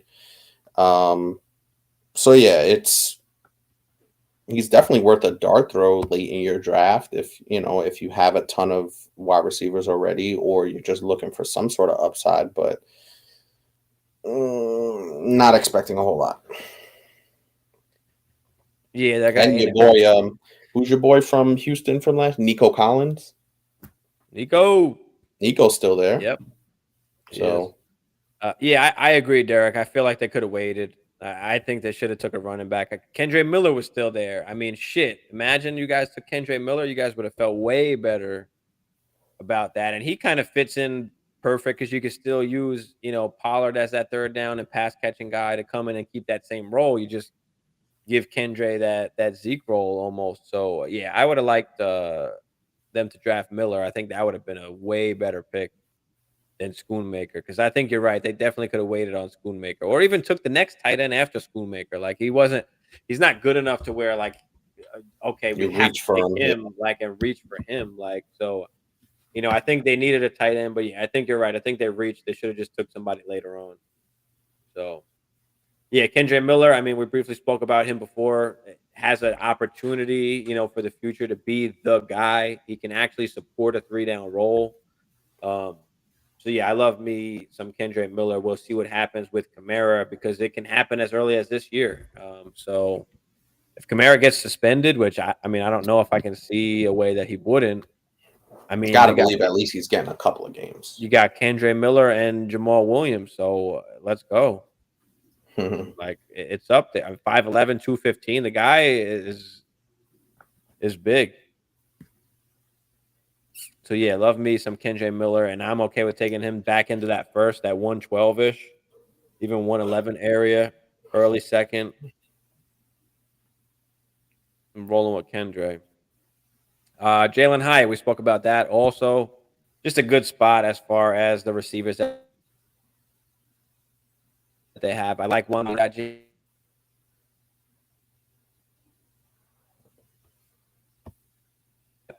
for them. Again, I like it more for the NFL than for fantasy. I'm still not a Hyatt fan. I just like where he landed as far as like putting him to the best use of his abilities. Like, that spot is good. But yeah, what else you got to say about Hyatt, bro?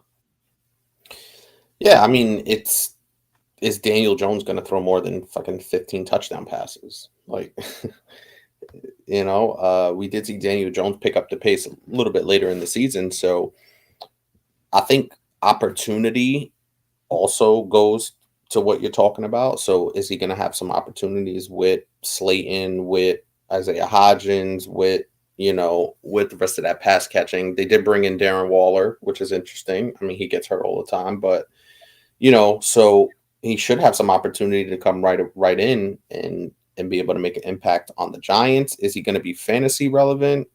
That remains to be seen.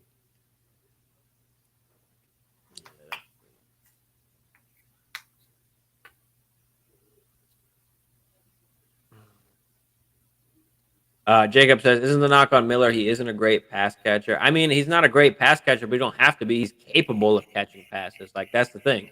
And he was a 3-down back, for his squad. So, he doesn't necessarily have to be a great pass catcher. But the thing is that he's able to catch passes. So he can support that role if he needs to.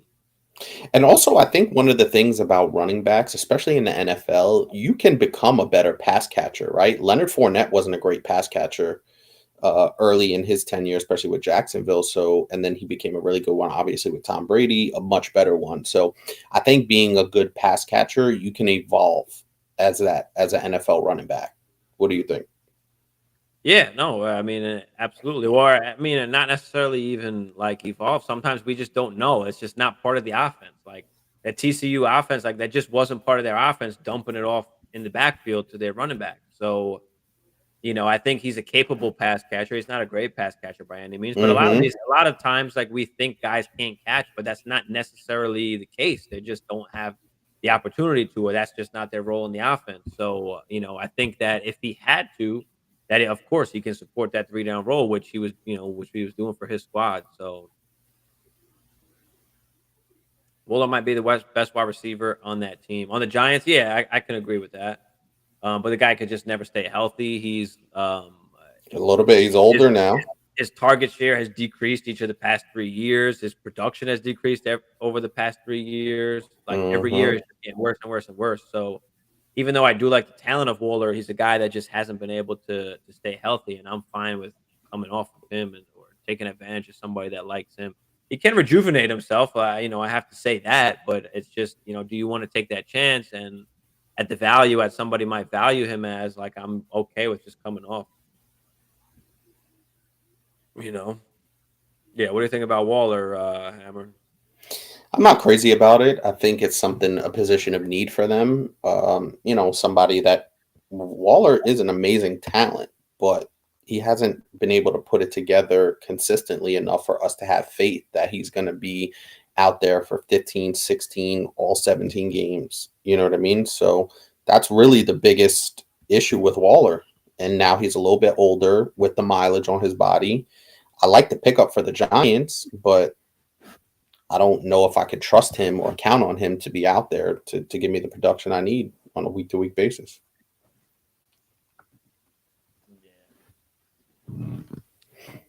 After Hyatt, we had Tillman. I spoke about him before. He's got some guys he's going to be behind, of course.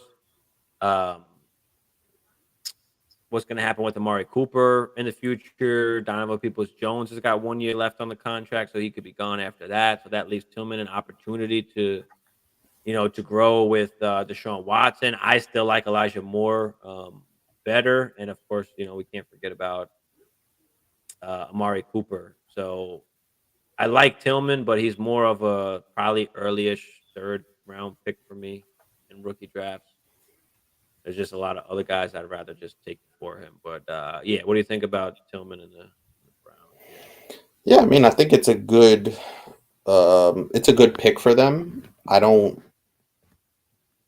see how he has relevancy this year or maybe even next year, depending, if they ship Amari Cooper out or whatever the case may be with Amari Cooper. Then he could be relevant, but you still have Donovan Peoples-Jones. You just picked up Elijah Moore. David Njoku is a factor in the offense on the receiving end. So, he could be a project, but maybe somebody worth keeping an eye on. If you do pick him up, throw him in your taxi squad. And, if an opportunity opens up, he may be able to cash it in.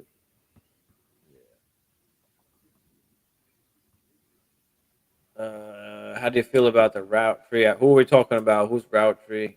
Maybe the coach never asked him to run certain routes for no reason. I think he's talking about Miller. Who?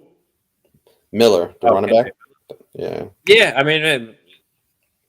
mean, he's not a guy that's going to be, guy that's going to catch a ton of passes out of the backfield. Like he's not a great, like I said, like he's not a pass catching running back, but he can catch passes. I mean, there's a lot of guys in the NFL. I mean, Derrick Henry is not a pass catching running back, but he can catch passes when he's called upon to do it, right? You know, so. What's your thoughts on Stetson Bennett? I mean, he went to the right spot. He went to the Rams. I mean, sit behind Stafford a little bit. I mean, I think he's going to be a bona fide just backup quarterback in the league. So I don't think he's going to be a starter at all. Does it give you some spot starts here or there with some injuries or something like that? Yeah, maybe. Yeah, I kind of feel the same way. I think, listen, learning behind Matthew Stafford, being in a Sean McVay offense, that certainly can't hurt you. So, you know, who knows? Maybe in 2 to 3 years, if the right situation presents itself, maybe he'll get an opportunity to start. But long-term prospects, I don't think he would be a long-term solution. No. Someone asked me if the 103 and a mid-second for Jacobs is a good offer. I wouldn't even hesitate to smash. Yeah, I'd absolutely smash that. I'll take the 103 for Jacobs any day. Even in a 1 QB, I'll take a 103 for Jacobs and a 1 QB. I got offered the 106 for Jacobs in a 1 QB. Nah, I don't like it. I know. I don't like it. I meant for wide receivers. What about wide receivers? What route trees are you talking about?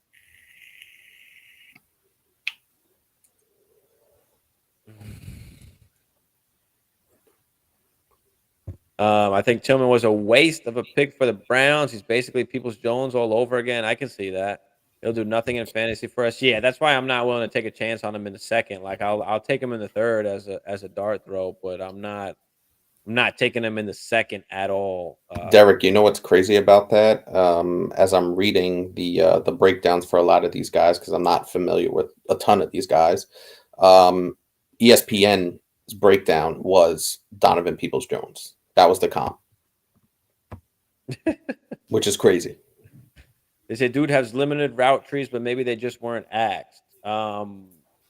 Yes and no. I mean, if you have a limited route tree, it's just because you're probably not a good route runner in general.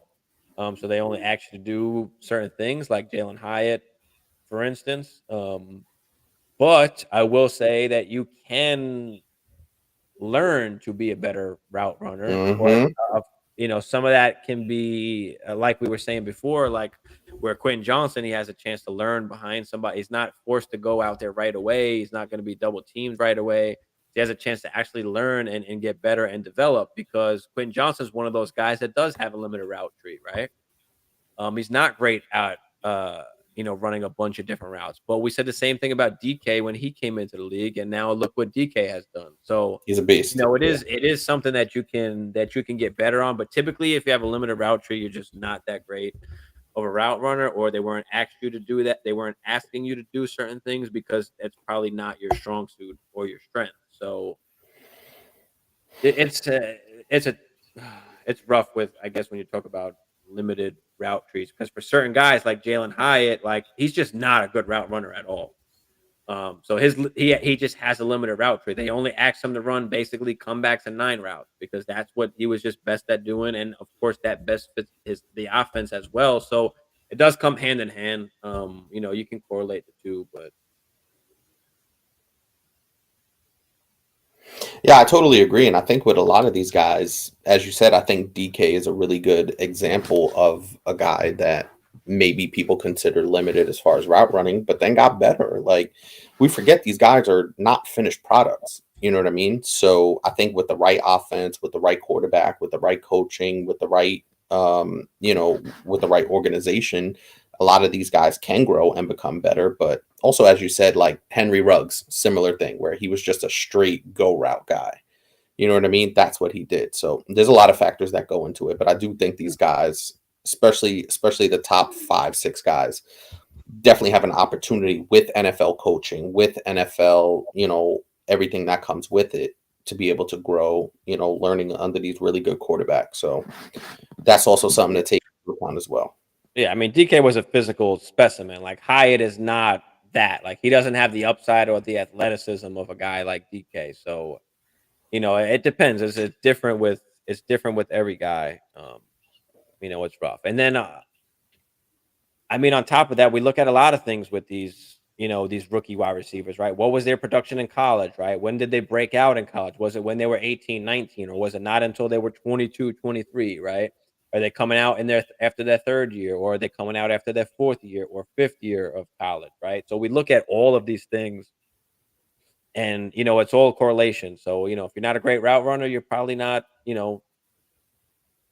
giving your team the production that you're supposed to be giving them. So then we're not really looking at you in that particular metric. So I don't know. There's a lot to look at. There's just some guys that are just not cut out to be wide receiver ones or wide receiver twos. In the NFL, let alone for fantasy purposes. So the main thing is like a lot of these guys that we're talking about after even after the mid-second round, they're not going to be fantasy relevant.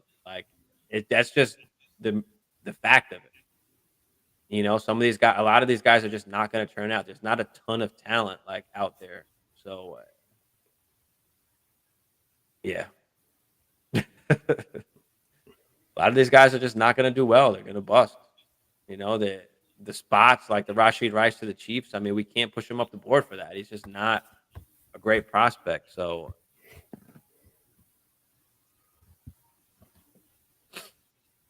just one of the negs I don't really pay a lot of attention to because guys will learn or they won't be around. Yes and no. It's just that the majority of guys that are not that do not have a great route tree or run a lot of the different routes, they most likely don't succeed in the NFL. It's just a low percentage. So that's why we kind of look at those things as well. Reception perception is one of the best tools out there that I love to follow because Matt Harmon does a great job with that. He lets us know, these guys, how are they winning routes, against man coverage, against press coverage? How good are these guys at getting separation? Because that has a correlation into how good they're going to be and how much better they can be once they get to the NFL. So Hyatt's basically MVS. No good for us in fantasy. Moving on. No, you don't want Hyatt, bro. You don't want MVS either. So Chiefs got too many prospects. Let's rank those wide receivers. Yeah, Kadarius Toney, Sky Moore, and then you can say MVS and Rashid Rice in that order. Well, first and foremost, I'm taking Travis Kelce, but that's just me. Well, yeah, obviously Travis Kelce is going to be the number one. But yeah, them picking Rashid Rice, like I said earlier, that makes me feel better about Kadarius Toney and Sky Moore. To be honest, I would agree. So, more so Kadarius Toney for me.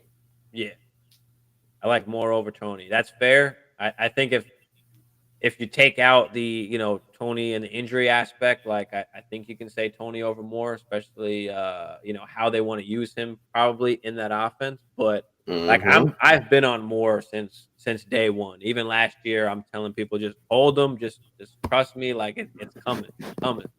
But Sky Moore can be that guy that PPR guy that just has a ton of catches, just over the middle, outside, the way he can run routes. I love me some Sky Moore, so I'm hoping that he can really break out this year.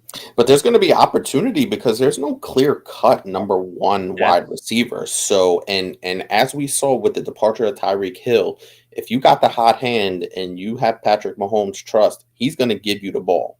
Outside of Travis Kelce, the rest of those receptions or those opportunities are going to be up for grabs. So any one of these guys, be it Sky Moore, be it Kadarius Toney, be it Shaheed, or I forgot his name. There's going to be opportunities there. So, well, yeah, that's the other part. When you look at it the other way too, is if Kadarius Toney goes down, it's all right. Rashid Rice is now in there and playing, and when you're playing with Patrick Mahomes, you can produce, but agreed. Reminds me of the True Pats when they were great. Yeah. I'm liking Rice. Yeah, I'm not liking Rice, but like I said, if you want to look at the bright side of it and the offense and the opportunity that he has, then I can see it. I just don't see him ever hitting wide receiver 1 or wide receiver 2 status. For me, okay, what does he turn into? Does he turn into Juju? Does he turn into MVS? what does that do for us fantasy wise? I mean, it's nothing. You know what I mean? So I don't think there's a best case scenario where he's better than Juju. Like, I think best case scenario is he's Juju. And what is I Juju to agree. us? He's a wide receiver like 4, like, you know. And that's So also too another thing with the Chiefs. You know, obviously, as I just said, with the departure of Tyreek Hill, it's an equal opportunity employment as far as wide receivers go. So until somebody really stands out, you can't really lock in on any one of these guys with confidence. yeah, it's rough. All right, let's get back to this real quick. Tucker Kraft. I mean, same thing we said about the other tight. I mean, we don't know who's going to be catching the ball. We don't know. It's rough to take any of those guys with both tight ends going there. So Josh Downs, we're getting to right now, Crispy. Josh Downs going to the Colts. I absolutely love Josh Downs, the prospect. I thought he was a really good wide receiver, my wide receiver 5 in the class, but he didn't go to a spot that I particularly like. Behind Michael Pittman, relying on Anthony Richardson, who is known for having the worst accuracy you can have as a quarterback. And now we've got to rely on Anthony Richardson and his production and Anthony Richardson and his rushing. Like how much fantasy points can Josh Downs give us? And especially when you've got Pittman there as well. So I think And that's Alec the thing Pierce. I'm struggling Alec Pierce with. is there as well. And Alec Pierce. So that, I mean, you got Alec Pierce and Pittman on the outside, Josh Downs in the slot. So I love that. But how much can we really expect from Josh Downs? And, you know, now we're relying Josh Downs' progression and what he can be. We're relying on Anthony Richardson becoming what he can be. So it's like, it's weird. It's tied together. I don't like it at all. I don't know how I feel about it because I love the talent and the player that Josh Downs is, but I'm struggling to see a scenario where he's like really fantasy relevant for us in the wide receiver, like even 2 or 3 fashion. I don't know. I totally agree. And I think the unfortunate thing is, damn, how much different would you feel if the Colts had CJ Stroud instead of Anthony Richardson? Like, Oh, I would feel a lot better. that's what I'm saying. So that's what I'm saying. So exactly what you're saying is 1,000% accurate. It's just because you have to rely on Anthony Richardson taking that leap as a passer because essentially he's 3rd in the pecking order at best, right? So for an inaccurate quarterback to be 3rd in the pecking and also maybe even 4th behind Jonathan Taylor. So you have to kind of look at it from that standpoint. And he's a rusher, and they're probably going to want to run the ball. It's going to be tough to envision a path to relevancy. Yeah, I would argue he'll be the wide receiver 2 behind Pittman, but again, like you said, like what is that going to be? Like, I mean, you know, so it's going to be tough. So I have to move Josh Downs a little bit down, you know, in my rankings for this. I think it's just tough, man. Think Lamar, but more athletic and a worse passer. Yeah, everyone there takes a hit. Absolutely. I was off of Pittman already, but now even more. Like you kind of. But if you have Pittman, wait until the preseason. Wait till he catches a bomb from Anthony Richardson. You know, he catches a 70-yard fucking bombooski, and then everybody's like, "Oh shit, Michael Pittman, we need to go get Michael Pittman," and then you trade him at that point. So that'll probably be the best. Even running backs are going to lose TDs. Yeah, I mean it's going to be tough to guard JT and AR in that, you know, a run pass option type deal. So you know. I just hope that Anthony Richardson doesn't make some of the mistakes that he made in college because if you look at some of the interceptions that he threw, like it's so bad. So bad. So we'll see. And the part that I'm not crazy about also with him landing with Anthony Richardson, that is landing in Indianapolis, he's essentially going to be the day 1 starter. You know, and I would have liked the situation where, like, if he would have went to Seattle, where he would have been able to sit for a year or 2 behind Geno with a good organization, a stable organization, I should say, some pretty good pieces on offense. I would have liked that a little bit more for his development, but he's probably going to be expected to be the day 1 guy. So that's going to be interesting to see if he could learn on the fly like that. Yeah, I mean, I think he'll have great rushing numbers. He's going to have a good floor like Anthony Richardson. It's just, how much is Josh Downs going to be able to be relevant? So that's the rough part about it. JT owners are not happy. Yeah, I mean, I don't know if I'm necessarily upset about it. I think that it kind of plays into it because it kind of guaranteeing that we're going to be or they're going to be rushing the football and handing the ball off. I mean, they're not dumb. They're going to hand it off to JT, but it makes it a little bit more dangerous to kind of cover, JT when you got that threat of Anthony Richardson also. So I actually like this for Jonathan Taylor a little bit because there is that threat of the RPO from Jonathan Taylor's standpoint. So yeah, I do actually like it for Jonathan Taylor because they haven't had a mobile quarterback. So you could essentially the last 2 years basically just load up because the quarterback wasn't going to take off and run with it for the most part. So yeah. There's a few people taking Richardson at the 101. Yeah, I can't do that. I can't take him over Bijan. I mean, listen, he has the upside, and it's also going to depend on your team roster construction and your situation. Like, if you and how risky you want to get. Like for me, like I'm taking Richardson the third quarterback off the board. I feel just safer with Bryce Young and safer with CJ Stroud than I do with Anthony Richardson. But if you already have two QBs or you have a really good one QB and a decent second QB, I'm okay with taking Richardson over, Bryce Young or CJ Stroud because you can afford to take that chance and take that chance on the upside. So like I'm okay with taking Richardson above the other guys depending on your situation, but there's no way I'm taking him at 101. What about you, yeah, Hannah?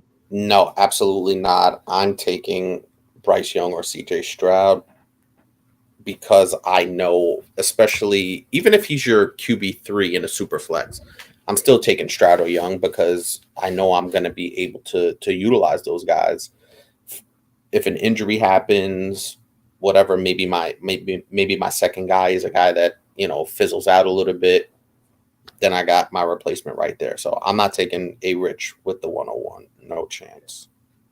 All right, let's get into some of the rest of these guys before we hop off. All right, Tajay Spears goes to a nice landing spot on the Titans, right? Henry's getting old. We don't know what's happening there. Is he getting traded? Is he not? But it turns out on draft day, and apparently the GMs knew this, why nobody took him earlier.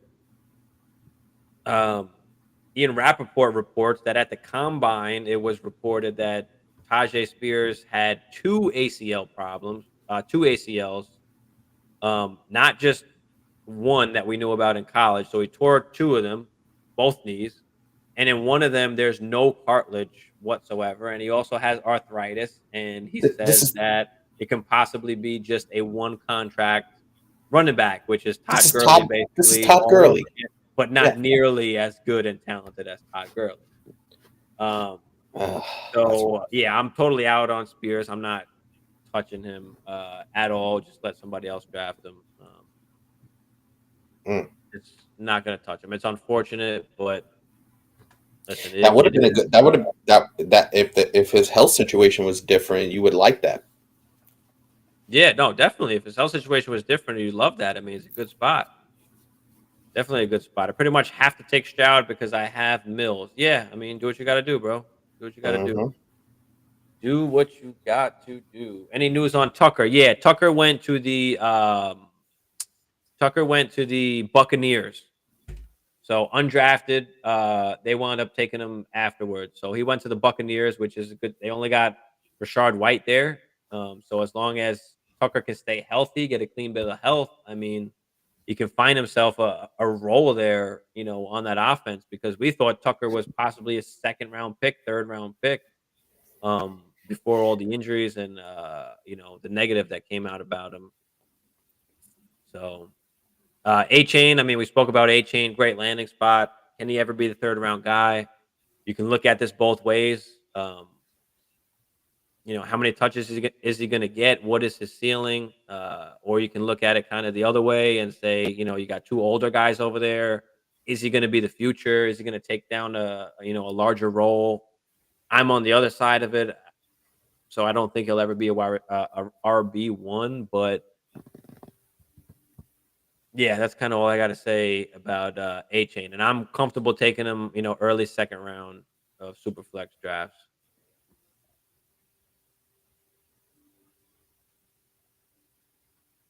McDaniels didn't draft him without a plan, bro. I agree 100%. But how much?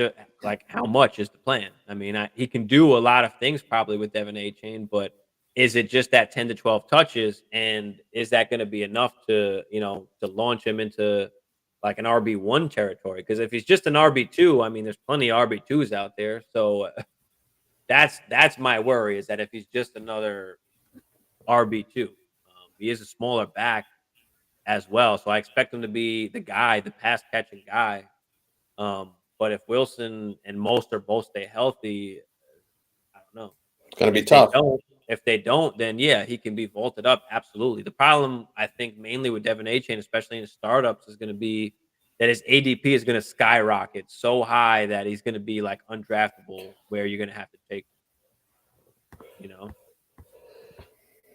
I don't think he'll ever be an RB1. That's my problem. I don't think he'll ever have the workload. I don't think he can ever reach RB1 status.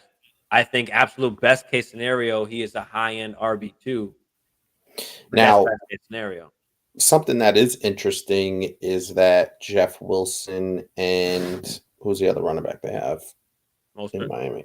Mostert.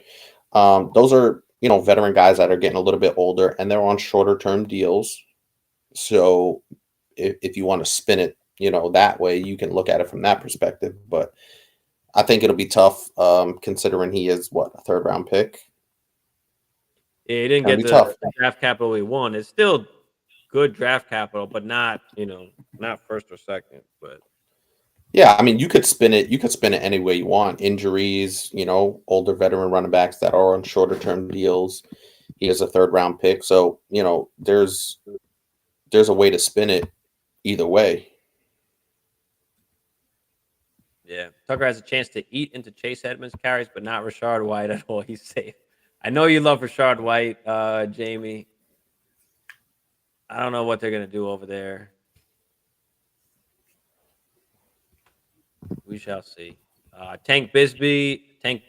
We spoke about him earlier as well. Love the talent of Tank Bigsby, so I'm still okay taking him like early-ish mid second round. Probably is going to be the best spot for Tank Bigsby. I do think he has a role. He gets 12 to 15 touches on that offense. ETN's still the man and still gets the majority of the work, but I still think there is some kind of relevancy to Tank Bigsby there. So, like, I actually love this pick for them. Yeah, I think it kind of fits perfectly into what they're looking for, because obviously you don't want to overwork ETN. You know what I mean? He did have that injury his rookie year, and he bounced back pretty well. But ETN kind of faded down the stretch last year, because I think the whole workload was on him for the most part. So I think by drafting a bigger kind of physical back, that this fits nicely into that offense that we talked about. That's really on the rise. Yeah, absolutely. So yeah, I love the Tank Bigsby pick. Like, if someone is really in love with A-Chain, like, let me move back in the draft a couple spots. Like, I'll take one of these other running backs and pick up assets so that you can grab A-Chain, if you love A-Chain that much. And listen, we could be wrong about A-Chain. Maybe he does turn into fucking RB1, and I think the thing is with A-Chain is he went to the perfect spot for, what he's good for. Like, McDaniels got the guy that fits into that offense perfectly. Like, they have one of the fastest offenses, I think, ever assembled pretty much now. And it already was with Waddle and Cheetah. So now you add in A-Chain. So yeah, I mean, I love the spot. I love the pick, but I'm just not as high as everybody else right now. Bigsby we went over. Darnell Washington. I mean, I don't think Darnell Washington will be anything really. Had some injury concerns, something with the knee, I think, that pushed him down draft boards. For me, was always more of like a blocking kind of guy. Than he had to kind of fit in an offense where like he was the guy down at the goal line to be like touchdown relevant. But I don't know what's going to happen now. I mean, they've got Freiermuth. I'm not worried about Washington at all.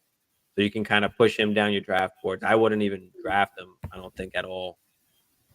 Maybe in the fourth, but What do you think about Washington, Hammer? I mean, I don't think it's an ideal spot because they do have Frymouth, who is pretty awesome. So yeah, it's not. And with tight end being so shallow, how much stock can you really put into him, even if he is used as a goal line threat in a low passing offense in Pittsburgh? I don't think there's much there. No, Michael Wilson. I mean, I didn't love this pick either. I mean, I don't know. Maybe he lines up outside. He was okay. He wasn't really on my radar at all. Not a huge fan of Michael Wilson. I'm just let somebody else draft him. Probably a 4th round pick in rookie drafts. I don't think I'd even take him in the 3rd. Not much else to say about him there. Trey Tucker, same thing. Just not a fan of him at all. Like, I'll pass. Fast guy, really fast guy, but not messing with that either. 4th round pick, if even. I might not even draft him at all. Latu, the tight end, going to 49ers. I mean, great spot. Great spot for him there. Kittle's usually always hurt, so gives you a nice backup there in Latu. But yeah, what do you think about them getting another tight end, the 49ers?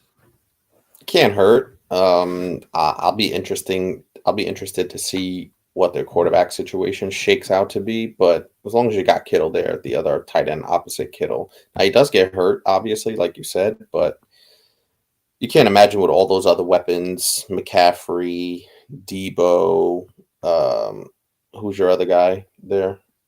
Jesus, what is his name? Ayuk. You mean the wide receiver? You mean the wide receiver 1 in San Fran? Ayuk. I don't have any problem with that. So you got so many other weapons on that offense that this 3rd round, the end of the 3rd round pick as a tight end doesn't mean a whole lot to me. Catch, what up, bro? Yeah, Catch is an A-Chain lover. There's a lot of people loving A-Chain, and I don't care. I'll take the heat for it if he does turn into an RB1. But if it's just an RB2, those guys are replaceable for me. I'll gladly move back in the draft a few slots so that you can grab A-Chain.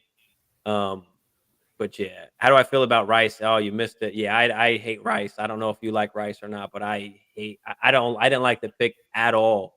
I thought they reached on him. I thought they were better wide receivers on the board at that time. He's probably the worst route runner and separator in the class. So I just didn't get it. I don't know.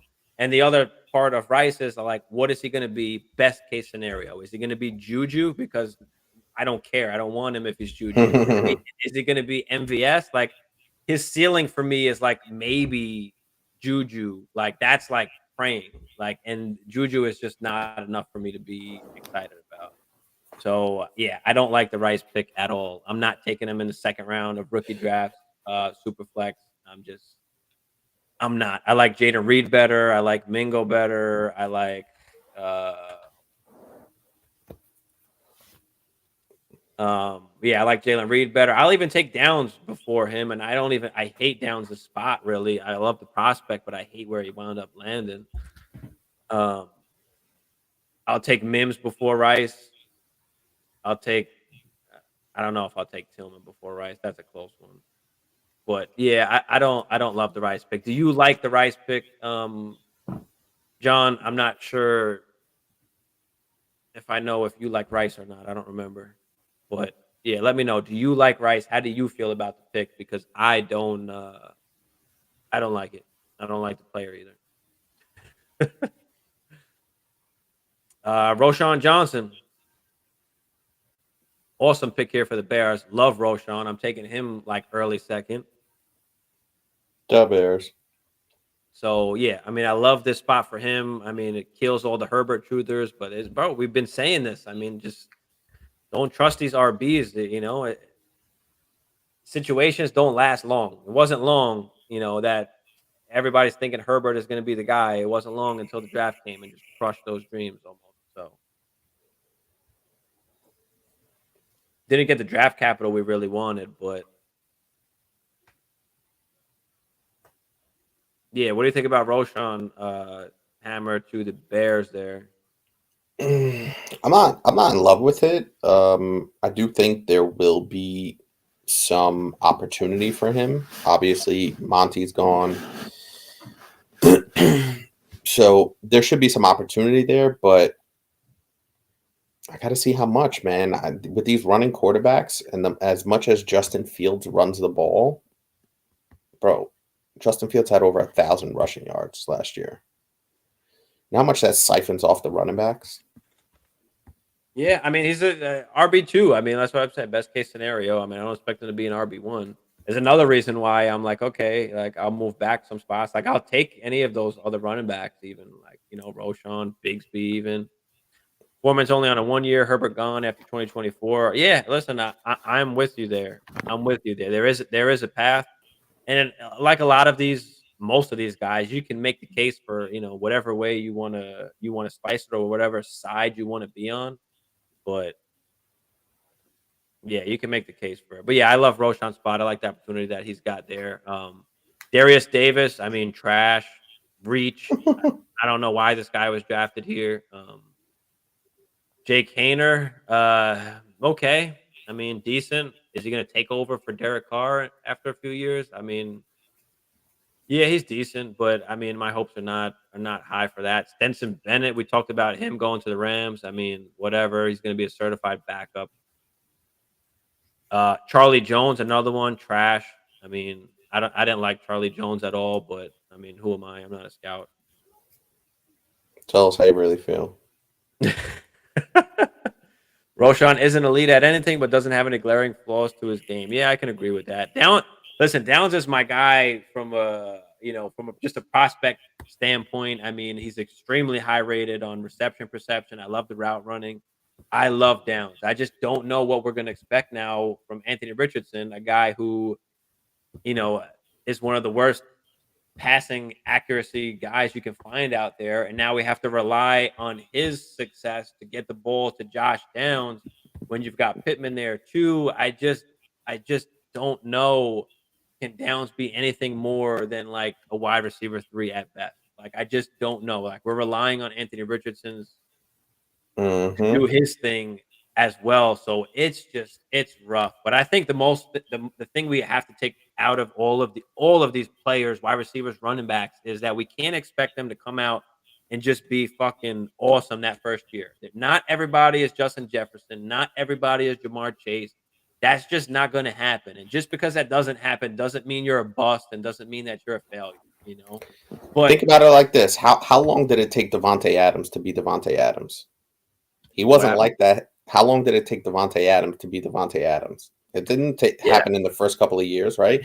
How long did it take Stephon Diggs? He wasn't great right out of the gate. So I think what you're saying is so accurate that I think we got spoiled for those couple of years where we had the Jefferson and the Chase come out and they were just awesome right away because of the situations they were in, obviously, and just their immense talent. But that's not the rule. Those guys are the exception. So you got to be patient with a lot of these pass catchers. We're so spoiled that we were off of Devonta Smith for having a 900-yard rookie season. We're so spoiled that we hate Drake London for having a 900-yard man. It's shit offense that doesn't even throw the ball. So it takes time, bro. It's yeah, man. But yeah, I love Downs as a prospect. I don't know if this is a good thing or a bad thing to be there, in Indianapolis with Anthony Richardson. I don't know. Like, I'm still fine taking him in the middle of the second round. Like, I'm still fine doing that. I just have some concerns is all I'm saying. John, what do you think about Downs? I know you said he's your guy, but what do you think about the landing spot? Like, what do you think about the situation, that he's in now? It's got to count for something. Do you think the rookie wide receivers coming in with rookie QBs is better for their value, like Richardson, Downs, Young, Mims? I think it's. Go ahead, Hammer. You're going to say something. Go ahead. You take this one first. Yeah, I just think you have to look at each situation individually. I don't think you could just give it a blanket statement and say, yeah, it's really good, or no, it's not good. I think think it depends on the quarterback, obviously, and it depends on the wide receiver. If you're talking about Joe Burrow and Jamar Chase, yeah, you gotta fucking love that. You know what I mean? But very, very rarely do we get that opportunity to see that standard. You know what I mean? I do like it, but it could go wrong quickly, right? Depending on who the quarterback is. If it's Anthony Richardson, as Steve brought up, there's a lot of uncertainty with his accuracy. So is that going to stunt his growth? Well, you asked me earlier if it wasn't Richardson, if it was CJ Stroud that went to the Colts. Right. Fuck, Downs is skyrocketing for me now, because Right. I know he can throw the football. He's a pass, I guess that's another thing, John. Like, would you feel better if it was CJ Stroud, right? Or would you feel better with Anthony Richardson? Like, I feel 100 times more better with CJ Stroud than I would with Anthony Richardson. So it's just tough, man. It's tough. I think we talked about earlier too with Mingo. Like Mingo, I felt like was great for Bryce. Like you can have guys grow together, absolutely. But with a guy like Richardson, where he's not a pure passer and he's not good accurate passer at that, like Right. for me, like I gotta say Downs gotta have to be pushed down my board a little bit because of that situation. Now, we always say talent triumphs situation, and that is 100% true.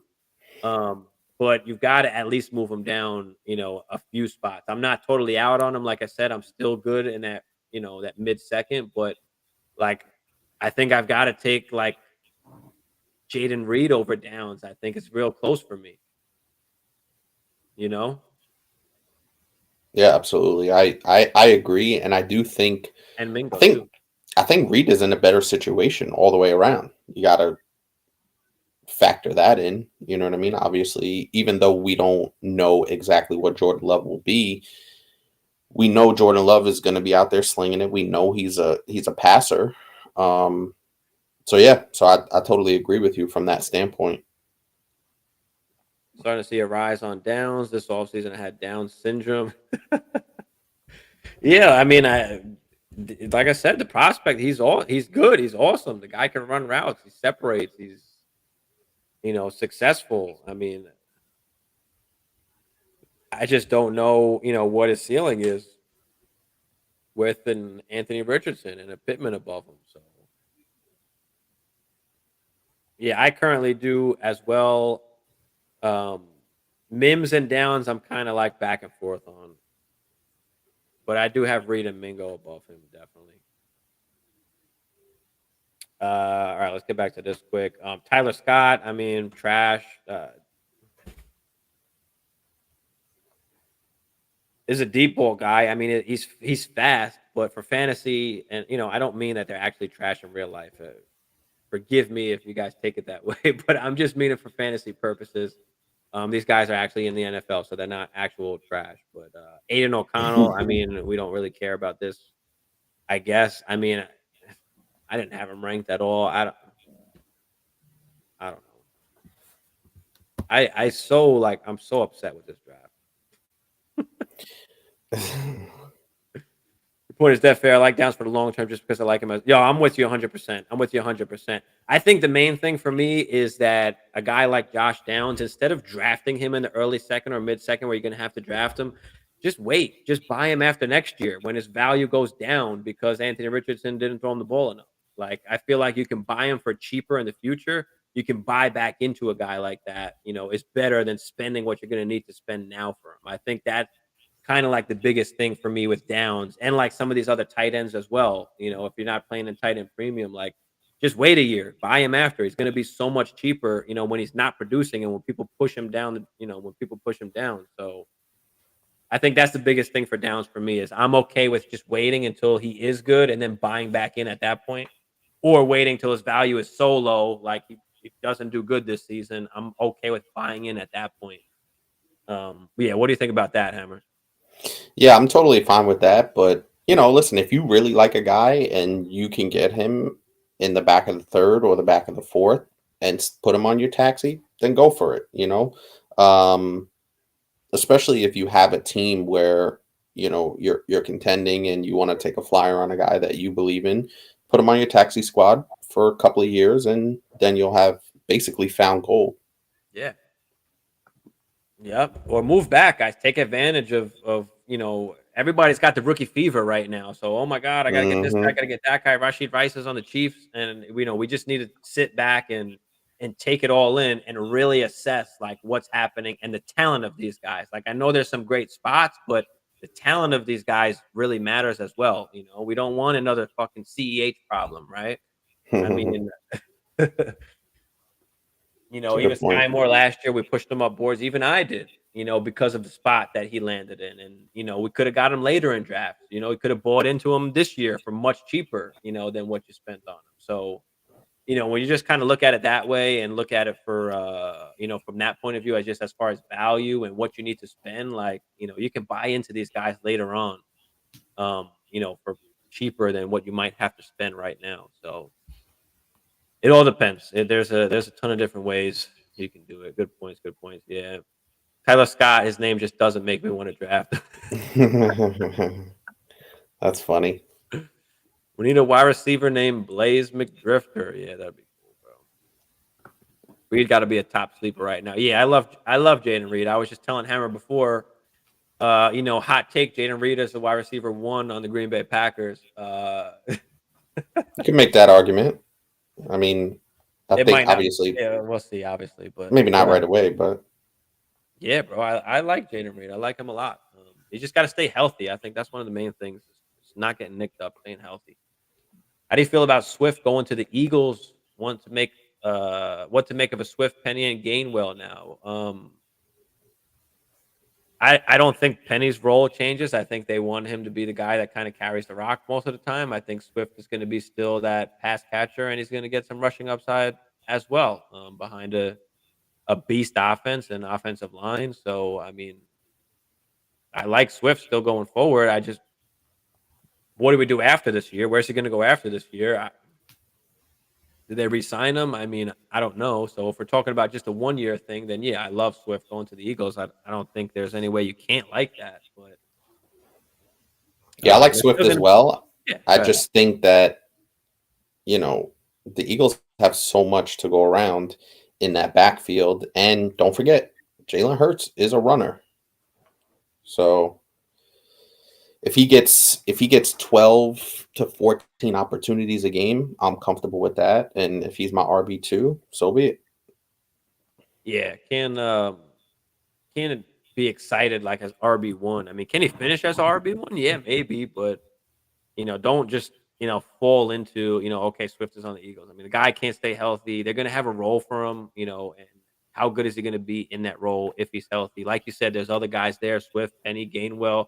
They still got Boston Scott, I think, too. So, yes, they do. Miles Sanders did smash last year, but I don't think Swift is going into the Miles Sanders role. I think is the biggest thing is that's the difference of where, I might differ from other people as far as how high. Like, I don't think he's going into the Sanders role. I think, now if Penny doesn't stay healthy and Penny gets hurt, then yes, we got the upside. We've got the opportunity for Swift, but you still have Gainwell, you still have Boston Scott that they're comfortable with. So, and Jalen Hurts is a runner. So I think Miles Sanders, especially in a contract year, maximized what he needed to maximize. It's, one of those situations. The rookie value is crazy right now in best ball, bro. It is absolutely. I was able to get I think I was in one of Hustler's best balls, and it's one of our the slow drafts. So I picked up some guys before obviously the draft even happened, but Roshan Johnson. Who else did I pick up? Let me pull it up real quick. Because I went on like a run of guys, of RBs that I wound up choosing. And they wound up having nice, like Jahmyr Gibbs, Kendre Miller, Roshan Johnson, Zach Evans, Dwayne McBride. Like I got all these guys before the draft happened. So, well, McBride I got after, but it was nice to get those guys in the landing spots that they wound up in. I'm like, fuck yeah. I don't like Penny or Swift. Yeah, I mean Penny's probably good for 4 to 6 games. Well, we have an over/under on him. But yeah, they're gonna have a bunch of different guys that'll be moving in and out. But yeah, I still like Swift. I still like Swift going there, but just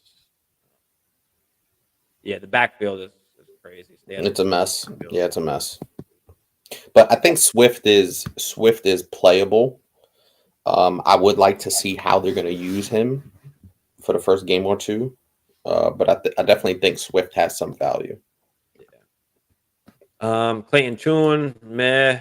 Don't really care about him. DTR, a little bit of a kind of sleeper, but I mean, you're sitting behind Watson, like he's not going to be anything there.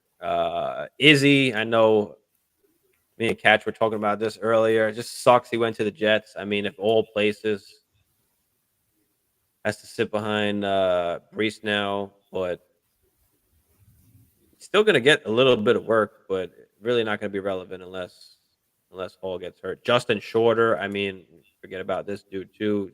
No. And Hammer, just stop me if you feel like you like any of these guys, but I'm not messing with any of them. I don't know any of these guys. Dontavian Wicks, not messing with him. Packers. Will Mallory, I mean, I still like Jelani Woods better than him. Chase Brown went to the nice spot on the Bengals, right? What's happening with Mixon? How long is he going to be there for? So Chase Brown was a really good spot. I like Chase Brown early, mid second. Izzy, yeah, bro, it sucks, man. It sucks. Jaron Hall, Vikings QB. I mean, he's not the next guy. He is the future. I feel like I'm mad harsh, like I'm a dick to some of these dudes, but only for fantasy. Eric Gray, I mean, I like that pick. Is Saquon going to stay? Is he not going to? So I like the Eric Gray pick there for the Giants. I mean, I'm not like overly excited, but I think there is a chance, or there's a possible pathway for him to be, the guy there if they don't re-sign him or give him a contract or something. So, yeah, what do you think about the backup running back here for the Giants? I mean, listen, with Saquon on the franchise tag, you got to imagine that he's going to get some burn. I do think, though, that the Giants, will try and maximize Saquon on this 1 year. So you could kind of look at it from both sides of the coin. But they have some guy. Listen, I say this about every backfield. There's room for multiple running backs in every single backfield in the NFL. So that's how I view it. Evan Hull, good spot going to the Colts. Do they re-sign JT? Do they not? I don't see how you can really let him walk. So that's the only thing that worries me about Evan Hull. But another backup guy, handcuff guy to have for now. And again, there is that chance that they do get rid of JT. So we'll see. But the problem is, like, with this late in the draft, with like this late round capital, like they'll just draft another guy next year. Like Puka, my guy Puka. I love this spot that he goes to the Rams. One of my like underrated late round pick guys that I have posted about was Puka. So yeah, I love this spot over there on the Rams for Puka.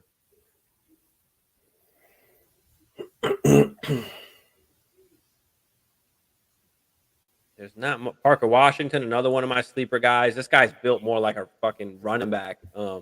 Just beast with the ball in his hands. I love the spot going to the Jaguars there. So I love taking him, in that fourth round where, there's just not a lot of guys left and people are just sleeping. Parker Washington's a guy that I'll take a stab on late. Kayshon Boutte, maybe Bill Belichick fucking whips his ass into shape. And he can actually become something, because we were looking at Boutte last year as like one of the best wide receivers coming out of the class this year, and he's just been gone downhill. He had a horrible combine. I mean, he had the injury, but shit, I don't know, man. I love the spot though for him. If there was a spot for Boutte to go to that will give him, the potential to actually hit his, full potential or upside, like it would be the Patriots, because he's a little bit of a head case, but whips him into shape. I love that. Oh, he has to, bro. I like Chase Brown to the Bengals. Yeah, I like that too, bro. I'm messing with that. Where did CJ Johnson go? I don't even think he got drafted. I'll go through the rest of this draft here quick before we hop off, because it's getting late over here. I talked about this off earlier. Keep an eye for free to stash on Taxi Squad. He's huge plays like an alpha with a tight end profile. Yeah, I mean, I liked Xavier Hutchinson was a guy that wasn't drafted. Ford Wheaton is a guy I like too. Hutchinson is another guy. Yeah, I love Hutchinson and Parker. Those are two of my guys right there. Booty is exactly what his name is. Booty. I'm liking Laporta. Yeah, Laporta. Yeah, definitely in tight end premium. I'm on board with Laporta. They've got to get a tight end over there. So I absolutely love Laporta. I'm okay with taking him in the second and tight end premium.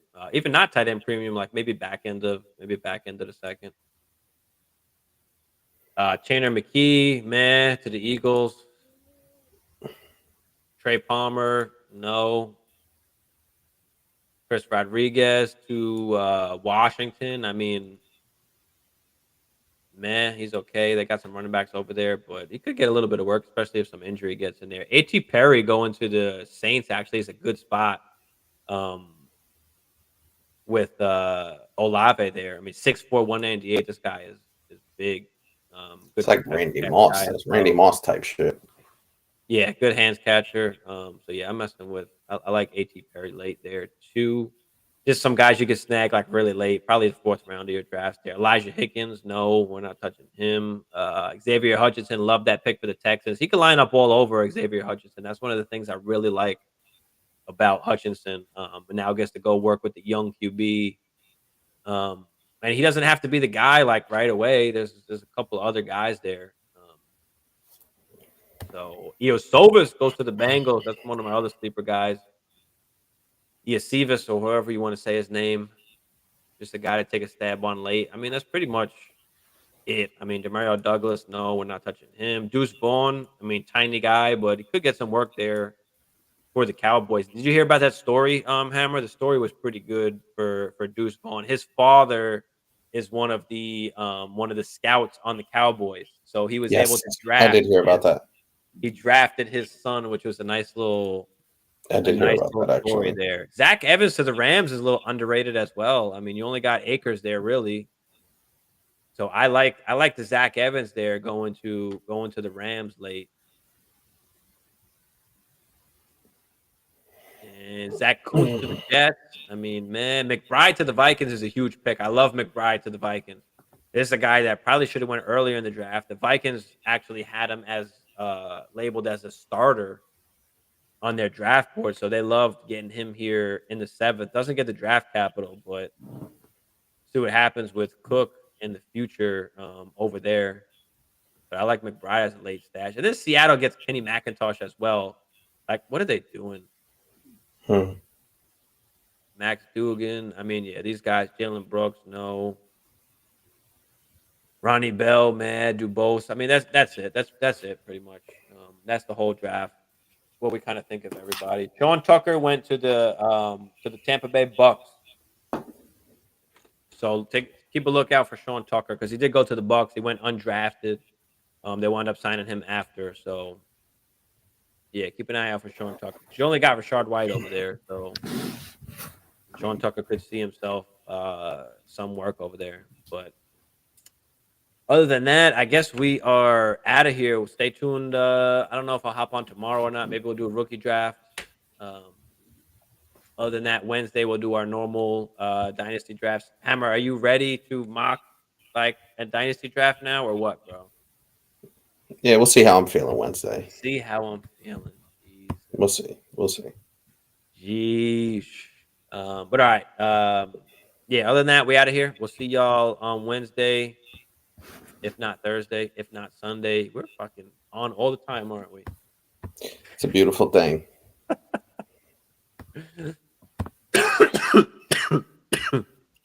Thanks for the updates, y'all. No problem, Derek. Appreciate all y'all for tuning in. Derek, Jacob.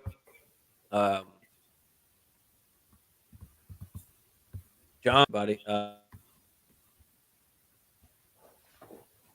Crispy. And whoever else is watching, appreciate you guys. Make sure you guys hit that thumbs up for us. Do us a favor there. Make sure you're subscribed if you're not. But thanks, guys. Be out.